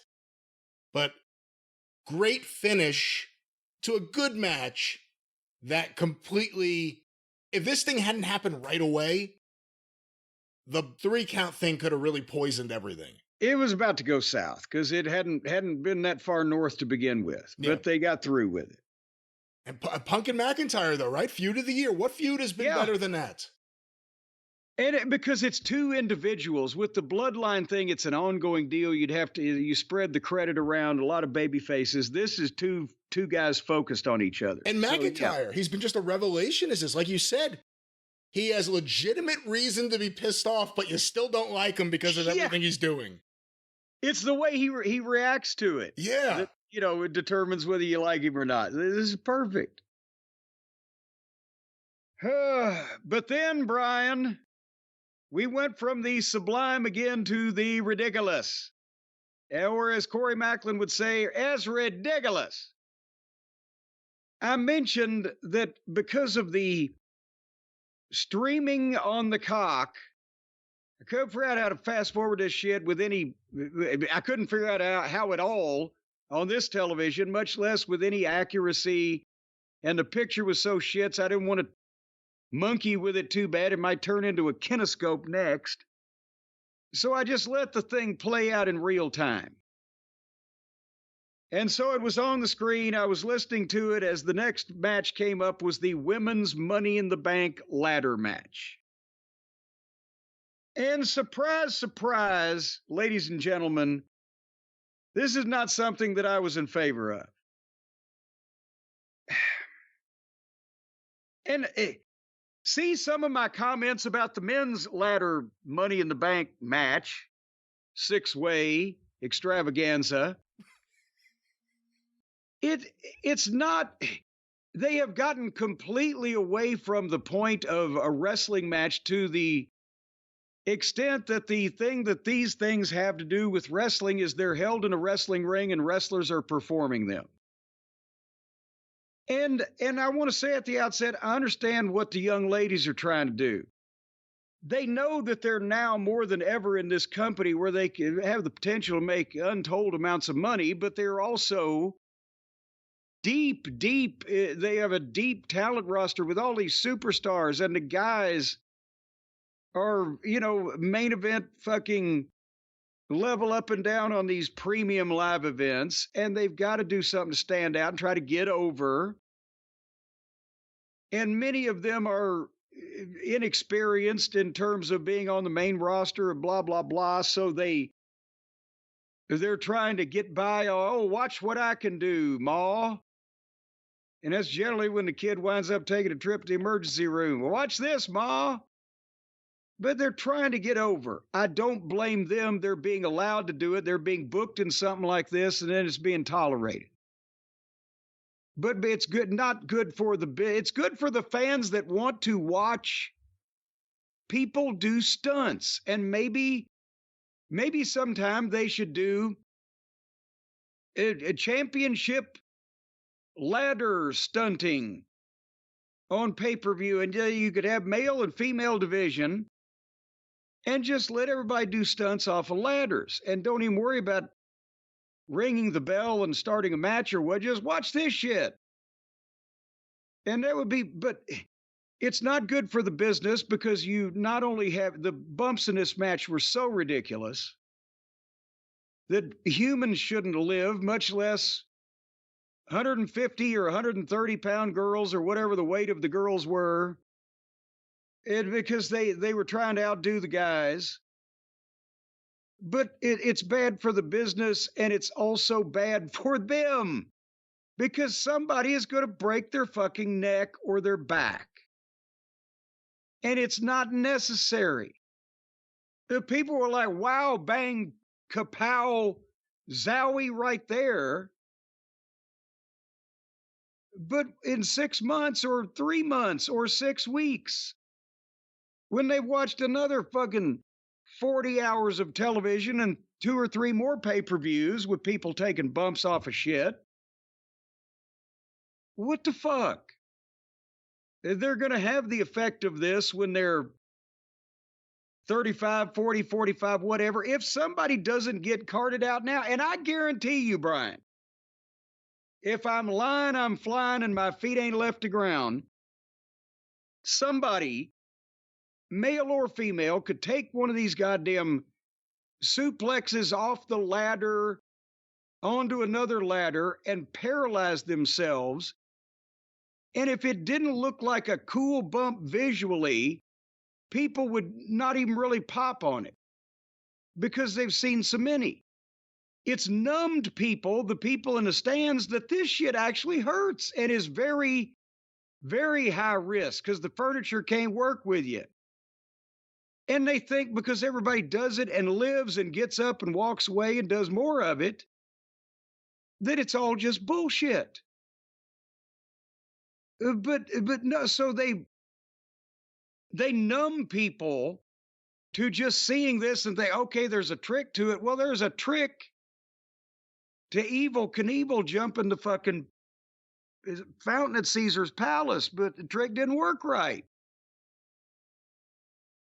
And that's so the fans just accept these bumps now, and they go, ooh, but they have no idea anymore because they've seen so many of them, what they feel like or how dangerous they might be. And they're gonna, somebody gonna get hurt. And I don't remember who won. I don't care because it's ridiculous. Is that an unfair commentary at this point? I don't know. It's not unfair for you because you're consistent. So I can't say that. I enjoyed it, but I enjoyed it because no one really got hurt, and I got to enjoy everyone going right to the brink of getting hurt because some of this stuff looked dangerous. If it was an AEW, someone would have died if this match was there with their women's division like this. I enjoyed it. Now that you say you forgot who won, so did I, because I can't remember who was in it. See? Well, Taya Valkyrie. No, it was Tiffany. It was Tiffany. Oh yeah, Tiffany won it. Yeah, no, that was nice. And then Lyric Valedictorian almost got killed. That's who I'm thinking of. Lyra Valkyrie. She was greatness in terms of like almost dying but not dying. And then Carmella, is it Carmella? No, not Carmella. No, that's Hayes. No. He was in the men's division. No, that's not even who I'm thinking about either. Who's the name of the girl? Chelsea Green, that's her name. Chelsea Green, who was scared of heights. But it was her hometown too, and I thought she was very entertaining in this match. I enjoyed this match, although I remember half of the participants' names. No one died, so we could all enjoy it. But your points about it are not unfair. And again, you've been consistent on these things, so that has to be said. Well, there's a limit to human endurance. They can't make soft ladders or you wouldn't be able to climb them. It's just gotten out of hand ridiculous. And, I blame the guys 20 years ago that had to start this path that led to these fans that were fans of theirs getting in the business but not losing the markish part of their personalities. And the companies who have tolerated it for the sake of, we'll fucking sell more tickets if these guys break their necks and cave their fucking faces in. And now having women what's next? The kids division? Ladder matches for the 10 to 12-year-olds. Let them fucking fracture their spines. Hey, because you've got children. Their bones are softer when they're young, right? That is correct, yeah. So if they break a few, they'll form back. They're not brittle like me. If I'd break into dust now, but you could let's start breaking the kids' bones. I'm pretty sure this would violate all sorts of laws and child labor laws and OSHA and CPAC. Well, but they'd be independent contractors. Right, but they wouldn't have the ability to sign off. The parents wouldn't, and I think the parents would be in trouble if they were signing off for their children to participate in Money in the Bank ladder matches. If you're 29 years old and the person you are an independent contractor for says, I'd like this motherfucker to suplex you off the top of the ladder through a table as the finish of your independent contracting, But and that's you the got thing. paralyzed, I wonder what would happen. But that's the thing. Are they being told do this spot, or are they saying, hey, we have the idea for a spot, or we want to do this spot? We want to show we could do this spot. Well, What is it? one way or another, the office is approving it, but I mean, I don't think anybody's going out there specifically saying, "Okay, we want you to take the crotch locked leg strangle off the top of the ladder," but they're saying we want you to get knocked off the ladder through something. That can be a vague but still specific request. And you know what else? Saying. Io Sky was in this, and Io Sky's pretty awesome, I have to say. Oh, good Lord. Good Lord, she's good. Whenever you've given her a chance, she's the one that you end up liking her matches, every time. Well, anyway, so Tiffy won. Tiffany. And yes. Then Tiffany and Trish and Tiffy did some shit backstage in the break in between the matches with, I would say, some of the phoniest acting that I've yet to witness anywhere broadcast past somebody's home movies. But that's just me. That match will be both ends of the 18 to 49-year-old demo. Well, they're coming at us from both ends, Brian. We got to be careful. But anyway, now we got to the main event of the evening, the 6-man tag team match, the Bloodline versus the sort of Team WWE, the big three baby faces there, Kevin Owens, Randy Orton, Cody Rhodes. And we've been waiting to see this thing, and it's going to explode, right? Hey, one day down the road, saying it now, down the road, when Randy Orton turns on Cody, it's going to be big. Oh, and see, that's another one they got. Yeah, we didn't even think of that one earlier. And they can and Cody and The Rock. They've got Cody and Rock. They've got Gunther. Cody and Orton. They got Cody and Gunther. They've got it's on and on. Yeah. The matches don't stop until the break of dawn. Anyway, so did you notice some of the announcing, some of the commentary at the start of the 6-man tag when the heels made their entrance and came out first and etc.? Did you hear what they were saying? I heard some of it. You alluded to it earlier in our program about the strings they had to pull to get Jacob Fatu into Canada. That's here. Michael Cole said the WWE had to pull strings to get this dangerous man into Canada. And Corey Graves said he has no morality. He's a menace who ought to be locked up. Did I book this? Did I send them announcer notes? This seems familiar. It may be on the YouTube channel. Well, I'm sure they are, but still, I'm not crowing about this because I was a genius and thought of this. I'm mentioning this because it's fucking obvious. It's wrestling. Again, they're getting the talent over. The announcers are telling a story to get the talent themselves over, not a mark in his basement telling other marks that they used to play video games together in fucking Sapporo. And that's it. And then also, did you see what he was announced at? Size-wise. 6'2". Yes, and the weight? I don't remember the weight. 275.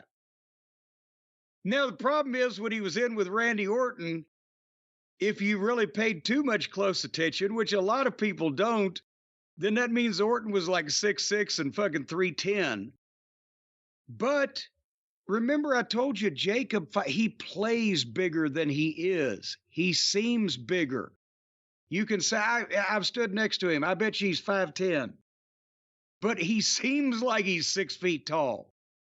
And at the time I was working with him, he probably was 280, 290, something like that. But he's slimmed down for this because he needed to show his athleticism. But that doesn't mean they have to tell the truth. That's what I've been saying all along. They've given this guy this badass entrance at his screen and his debut, and he's laying waste to everybody. And he's allowed to do his shit, and they're talking about his criminal background and how dangerous he is, the good parts of doing that to get him over. And they're making him seem bigger physically than he is. That's how you get somebody. And his first WWE match is a main event on pay-per-view. But that's how you get people over, for fuck's sake. So this was not revolutionary on my part. It just makes sense. That's why so few people do it these days. And from the start, this was not the Freebirds and the Von Erichs in Dallas on the 4th of July. It was not until the end an exceptionally exciting 6-man tag team match, but everything that needed to be done for business was done, and it was back and forth, and it was very professionally executed, but it wasn't the goddamn, the greatest match in the history of wrestling, but it didn't need to be because they were there for it, and it sold out the building, and the people were loving what was going on. They're chanting, "We want Roman." They're chanting, "Fuck you, Solo." I noticed that they pretty much started with Tama Tonga, and all the baby faces just kicked the shit out of him.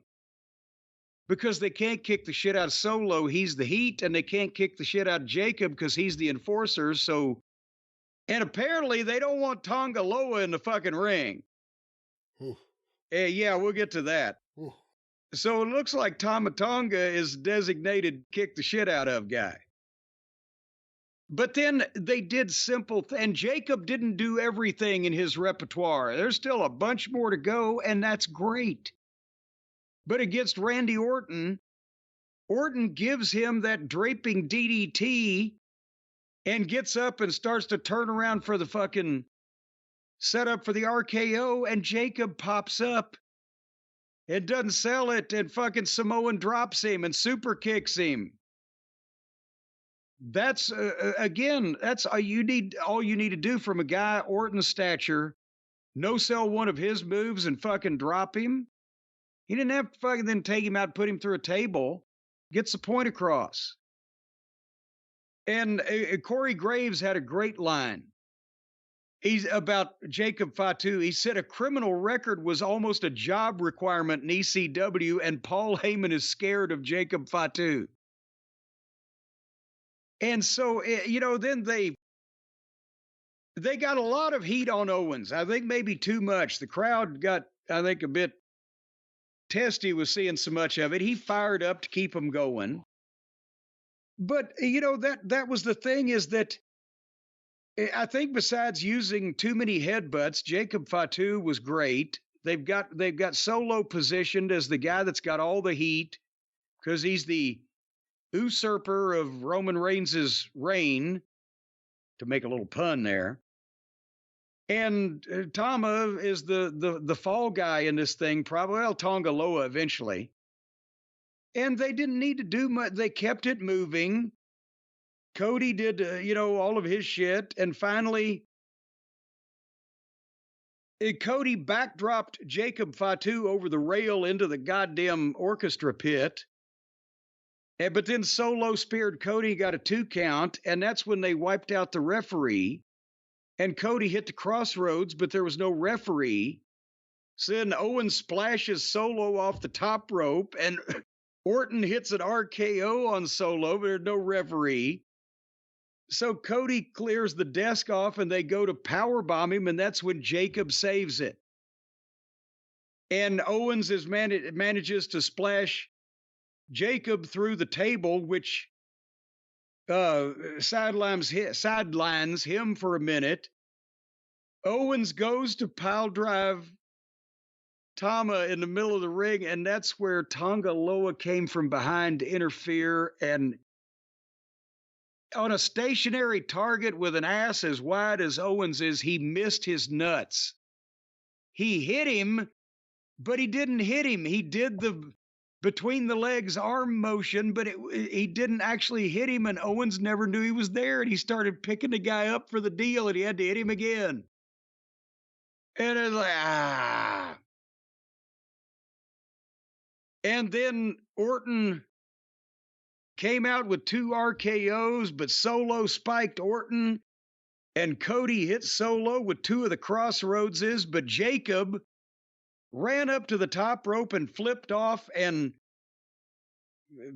dove or body blocked Cody and hit the implant DDT and held Cody for Solo spike and then threw the referee in and he counted 1, 2, 3 and Solo beat Cody. But Jacob did all this damage. He saves Solo from Cody, lays Cody out, holds him for the fucking spike, and then rolls the referee back in. So they are obviously highly optimistic about what Jacob's going to be doing, and I don't blame him. Your thoughts on the swing and a miss on the ball? Yeah, how do you fuck that up? And then I told you before, I saw a highlight reel going around. It's on, I think, the Cult of Cornette Facebook group page of just basic things, various basic things in New Japan that were like that. Like, how did he miss that? How did he end up like that? Like, why did he move like that? It's you know, you can't blame footwork because he was on his knees. I don't know what knee work. He can't fucking hit the target on his knees. Yeah, I don't know. It was really weird. I've never seen anyone botch a shot to the balls before. And I mean, obviously, you're not supposed to hit the person, you know, with any degree of force in the balls, but there is a variety of things you can do to let them know that you are there, and he did none of them. It was like Is this why he's the infamous Tonga Loa? Well, he is now. Because he has all these infamous incidents. You know, like Jacob Fatu's criminal record. Tonga Loa keeps having infamous botch incidents. Should they make this part of his gimmick now? Like, he is the one guy who can't shoot straight on the fucking team. No, if this was AEW, I'm sure they would exploit that to the fullest. But I have a feeling he may be wearing a suit a lot more often in the future now that there's other folks that can handle the work in the ring. Maybe that's what pushed him over the edge to get Jacob. They were like, well, shit, you know, we better rethink this anyway. No, I think that, you know what, the fact that he's in the shape he's in tells me this has been a long-term thing. Remember, his name was on the family chart, the family tree, when The Rock had that press conference before WrestleMania, and he's in great shape. The best shape Well, I've I mean, ever seen everybody's name was on the chart. There are people are goddamn, not even in wrestling, this name was on the chart. So they didn't all get hired. Unless, or did there's something, or did they? Dun, dun, dun, dun. And then I told the TKO board of directors my sister-in-law would make an excellent marketing rep. But anyway, so that was the excitement. A Solo has beaten Cody now. That's NWA champion booking back to the 1950s, 1960s. He's got a pinfall and a tag or six-man over the singles champion. That's going to heat that situation up. Cody's got all kinds of challengers for big matches on the horizon. No one kicks out of the spike. No. And nobody nips up after the Randy Orton DDT, which I was exceptionally pleased that Randy did that for Jacob Fatu. It's Road Warrior Hawk in Memphis. Yes, well, Lawler told him to. He said, just pop right back up. He didn't know it was going to become a thing around the world. That he would never stop that. He would always not sell a pile driver from that point forward. Lawler is like, I've got this fucking, he's been wrestling for 3 months. And he's fucking stronger than a goddamn fucking Ford truck. And I've got to get something out of this. So let's see if I can get something without actually having to have him hit me. But anyway, Jacob Fatu comes out a bigger star. There's heat on all kinds of these matches. It didn't hurt the baby faces to lose, on and on and on. Except for the attempt to paralyze 12 members of the roster with this ladder foolishness. You know, I thought this was, again, they're not giving them everything, but they don't have to. And they're setting records. But what they do give them, it means something. It makes sense. And their fans are loving it. And it's easier to watch than it used to be by a long shot. Maybe for these ladder matches, they could do something different next year. Like line ringside with foam or, you know, those balls, like a ball pit. And then the fun is watching these big guys try to crawl out of it. It's hard to get out of those things. Well, yes, you turn it around completely and you say, we're going to make it safer. And now when they fall, they just keep bouncing and rolling. And it's like in quicksand and they're trapped. They're just bouncing all over each other. They can't be hurt, but they also can't walk. So if a guy's climbing to the top of the ball pit, but a guy's already made it back up to the ring, he can then jump from the ring into the ball pit, do his spot. Both guys are okay. Well, he could jump from the ring into the ball pit and bounce up and get the fucking briefcase instead of having to climb the ladder. So you definitely think trampolines under the ball pit?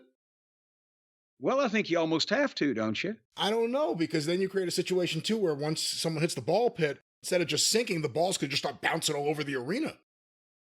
Well, then give the people baseball bats. Ooh, bat day. And then there you go. So you've got trampolines around the ring with big beach balls all over the top of them. And then when the fucking guys, well, the big bouncy balls, the big round ball thing. You went in a different direction. This is why me and you have to have our own promotion each. What? I was talking a ball pit. A ball pit. With the big bouncy balls, right? No, like the little tiny balls. You have to you fall into it and you have to try to climb your way out of it. No, I want to see these motherfuckers bouncing around. Well, the kind of balls they're just balls everywhere and you dive into it and it bounces you up. See, I want trampolines and then these bouncy balls and then these motherfuckers dive off ladders and bounce off these balls everywhere. And whether the balls bounce into the crowd or the wrestlers bounce into the crowd, you give the fans baseball bats to knock the son of a bitches back. Why don't we make it Jim Cornette night? Make it tennis rackets. Well, there you go. And that way they might last a little longer before you wore them out, either the balls or the wrestlers. Instead of the bat. The bats might be harder. You probably wouldn't get a lot of wrestlers bouncing back. You know, a human body, once it's drained of blood, doesn't have the dribbling capacity. I didn't know where you were going exactly. Well, yeah, it won't bounce. Dr. Lecter, I didn't know where you were going. It kind of hits with a sick thud rather than bouncing back. So that, All right, well, we'll see. Do you think that's something? I think it's something. Something is the word. I think it's something. Do I think it's something that will come to fruition? The ball pit may be more realistic than this baseball bat wielding audience batting beach balls out of the sky. It sounds like with your version of the ball pit, somebody could get hurt. Well, I don't know about that, but that was WWE Money in the Bank. No one got hurt there, but Jim, I think we can kind of do it now. Let's talk about if anyone got hurt on Wednesday night. We finally have some version of the ratings. Good Lord, it has been there. This was last Wednesday, July 3rd's AEW program. It's now Monday, July 8th, and we're just now getting these quarter hours. And WrestleNomics has not published them, so we only have what Dave Meltzer has published as of right now. Oh, so we're taking this with a grain of Epsom salts and possibly some bleach. Possibly. WrestleNomics gave us the overall number. Well, they sent out an email with the overall number. Oh, they said, don't tell anybody, but here's what it is, guys. 688,000 viewers on average. Again, this is Wednesday, July 3rd, 8 to 10:16 p.m. 688,000. That's up from 680 last week. Well, but then everybody was wringing their hands and clutching their pearls about last week. And now they're going to, well, this was the day before a holiday. So I understand it used to be it's a holiday. I could accept that. But then it became it's a day before a holiday, a day after the holiday. It's a holiday weekend. Didn't there always used to be days and weekends before and after holidays, and it still didn't just continue to perform like shit? It's blamed on a lot of things by a lot of people. Another one you hear is that people have dropped cable, but then reports have surfaced recently that the drop in AEW viewership far outpaces the actual drop in cable. Yes, if people are trying to decide, apparently that more of them are dropping AEW first than dropping cable. Less people have cable, and less of those people are watching AEW. I guess that's the best way of saying it. It's a double whammy. All right, well, what information is Uncle Dave perpetuating here? According to this report on the Wrestling Observer newsletter website, the major key, he says, is that 18 to 34 was way up. Now, that's a demo we haven't really heard before. 18 to 34. There's another country heard from. Well, they were way up, way up, way up, Jerry. Now, I'm not diminishing it being a real thing, but it's something that's never been cited before for AEW, but... Was that the only thing that was way up? Well, let's see. That may be why it was cited. Besides being, let's see, even with the disadvantage cable has, it was way up in that demo. Dynamite was the top-rated show for the night on television for the night.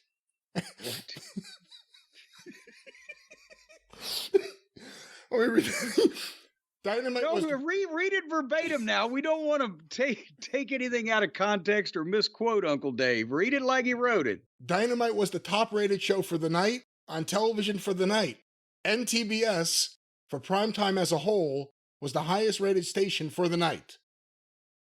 Besides being second behind The Price is Right in all of television in 18 to 49, it was first on television in 18 to 34. What? We're now going to harp on this one. They can't use 18 to 49 anymore, so now it's going to be 18 to 34, and then it'll be 18 to 29, and they're really big at 18 to 19. I think they're going to hit their sweet spot between 24 and 26. All right, let me scroll down. Dave does not break it down as nicely as WrestleNomics does, I have to say. This is one of those... I can't imagine why. This is one of those areas where WrestleNomics has really done well, and Dave's brain must be as cluttered as his office. He's got things up there, but he just can't get them out in an orderly fashion. The show did 1.53 viewers per home, which is AEW Glory Day level numbers, and 62.2% male in 18 to 49. So fewer people are watching, but at least of the people that are watching, more of them are in the same home. From 1 year ago. Do you think, is this a series of county and state homes across the country? I'm not sure, but from 1 year ago, the show was down 19.5%, which was on July 5th last year. It was down 21.1% in 18 to 49. But it was up 8.5% in 18 to 34. What the? Factoring homes that lost cable over the year, the real numbers would be down 14.5% in viewers, 13.9% in 18 to 49, and 18.5% up in 18 to 39. Did you get all that? I've got it right here. I was taking notes. According to this, Uncle Dave needs an increase in his medication. All right, let's see. The show opened. He doesn't have the quarter, like the times or anything. Quarter one, usually it's 8 to 8:15 p.m. This was MJF, Daniel Garcia, and Matt Menard, and the start of Pac versus Bryan Danielson. 733,000 viewers. Okay, now were the big bangers were on this week? It wasn't the Black Panther, was it? It was the annoying white people? I believe so. So they're dropping with what they're handing off to AEW. And for those of you listeners who got in touch after the last time we talked about this and said, I don't understand why you don't like The Big Bang Theory. It's such a great show. We respectfully disagree. Yes. I think it's dog shit. It's horrible. Let's move on. Is that respectful? Yeah, I could say a whole lot worse. Oh, well, you're true there. All right. So if they started at 733,000, they've got to hold somewhat most of their audience to hit their average because they're starting so much lower than normal. Okay, now I'm going to assume that Dave's referring to quarter two because he never actually breaks down the times or anything. Quarter two, which would be 8:15, 8:30 p.m. According to Dave, the rest of Danielson vs. Pac and interviews with Willow Nightingale and Mark Briscoe, 688,000 viewers. And that's their overall average. So they're going to be fluctuating. That I don't know what's going to happen here. I'm biting my nails here. I'm on the edge of my seat. It's because of hemorrhoids. Then the next segment listed again with no time. I'm going to assume it's quarter three, 8:45 to 8:30 to 8:45. Excuse me. Yes, that's what it would be. That's what it would be. The in-ring with Briscoe, the Elite, and The Acclaimed, plus a Tony Storm and Mariah May interview, 715,000 viewers. This segment was also the peak in 18 to 34. And who was in it? Briscoe, Mark Briscoe, that would be. Yes. The Elite, The Acclaimed, plus Tony Storm and Mariah May's interview. Well, maybe there's some horny high school dropouts staring at Tony Storm's giant buttocks. We now go to quarter four, I think, 8:45 to 9 p.m. The Jeff Jarrett, Karen Jarrett, Satnam Singh, Jay Lethal, and Sanjay Dutt backstage interview, and the Britt Baker Mercedes Moné segment, 711,000 viewers. Okay, go ahead. High point in the traditional key demo that they were using for their barometer until that wore out, 18 to 49. This was the high point in that, 322,000. This show has only fluctuated from the high point in the first hour, from the high point to the low point, which was quarter two, 45,000 people. And otherwise it stayed in that range, which I don't ever remember happening. So was it because it was the night before a holiday? Only the dedicated people that really wanted to see this thing bothered to even tune in at the top? Or what is... what have we said every time there's a big dip? There's a big dip, they recover slightly, and that slight recovery, which is not to where they used to be, becomes the new norm. And this is until the next dip. Until the next dip, which is coming. You can't just blame cable television for that. What's coming in quarter five at the top of the 9 o'clock hour? Quarter five would be the rest of the Baker and Monet segment, plus Don Callis backstage with Will Ospreay and Kyle Fletcher, and the start of Samoa Joe, Hook, and Shibata versus Brian Cage and not the Bloodline. 721,000 viewers. So they're still in the same pocket. They have not fluctuated more than that in now an hour and 15 minutes. The rest of the trios match in the next quarter, which I don't even know where we are because Dave doesn't say where it is. Quarter six. I've got some notes here. Quarter six, which would be 9:15 to 9:30 p.m. The rest of that trios match. And the post-match attack by the Learning Tree fell to 647,000 viewers. Oh! But it also had 2 commercial breaks, Dave notes. Well, boy, it gave them an excuse to get the hell out of there. So that was the biggest drop of the entire show, 74,000 people. And that's the low point so far. Yeah, you could have 6 commercial breaks. You had 1 Learning Tree. That's what'll do it. The next quarter, Jim, quarter 7, 9:45, 9:30 to 9:45. You are correct, sir. Hangman Page versus Jeff Jarrett, 680,000 viewers. Well, at least they got some back, and there was some legitimate interest in that until they killed that off too for Cowboy Page. But that's the second lowest quarter of the 7 they've done so far. And finally, quarter 8, I remind you there's an overrun. 9:45 to 10 p.m. The Adam Page Young Bucks backstage confrontation and the start of Will Ospreay versus Daniel Garcia. 655,000 viewers. Ouch. 2 commercial breaks in the match too. 16-minute overrun. MJF beat down on Garcia. 647,000 viewers.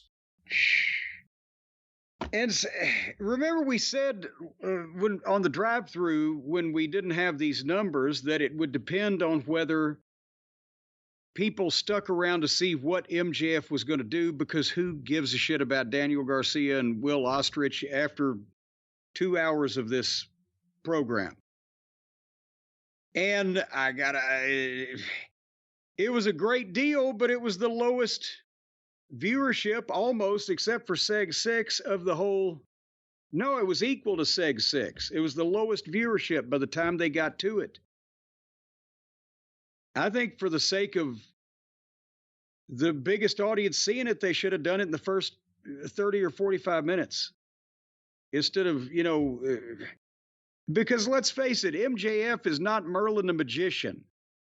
He can't make people sit through all this dreck for to see what he's going to do in somebody else's match. Well, but go ahead. Well, the other thing too, and I agree with you 100%, obviously, and you're the expert. But look at WCW. And don't you forget it. But look at WCW. You know, if you had stayed there in 1990, no matter what you guys would have done, there was only so far you guys could recover because of all the damage that had been done. Right. And I think with AEW, it's a similar situation. They may not recognize it, but the booking, the storylines, the lack of stars, whatever, the combination of everything, it's been going on for so long that it's like WCW back then. There's only so much that can be done, and not really too much can be done right now to fix all the years of problems. You can't just fix them like that. And I think, with this, and again, they said, well, the previous week was, and there's been the playoffs, and this was a holiday, or the day before holiday, Juneteenth was a holiday. But they're consistently starting with a couple of 100,000 people less than what they started with not that long ago, last year before last. And they're not losing as much of the audience because there's not as much of the audience to lose. They're not losing as big a percentage, but still, they can't get their own audience to stick with this all the way through just 2 hours, not even 3. So, and you always know when, the drop is coming, when it gets to be the real amateur hour type of bullshit around about seg 6, where they try to stick that in and think nobody will notice. But, again, from regulation start to regulation finish, they only lost 78,000 people, which was only probably about, I can't do the math, not 12 or 13% of the audience they started with. Some weeks it used to be 30%, but that's when they started with a lot more people. Well, unlike Dynamite, we usually have a lot of people here at the end of the show that started with the show, and I hope we are here at the end of the show for this show. Well, we've overstayed our welcome, folks. Until the next time we do this again on the drive-thru and again on the experience, for Brian, I'm Jim. Thank you. Fuck you. Bye-bye, everybody.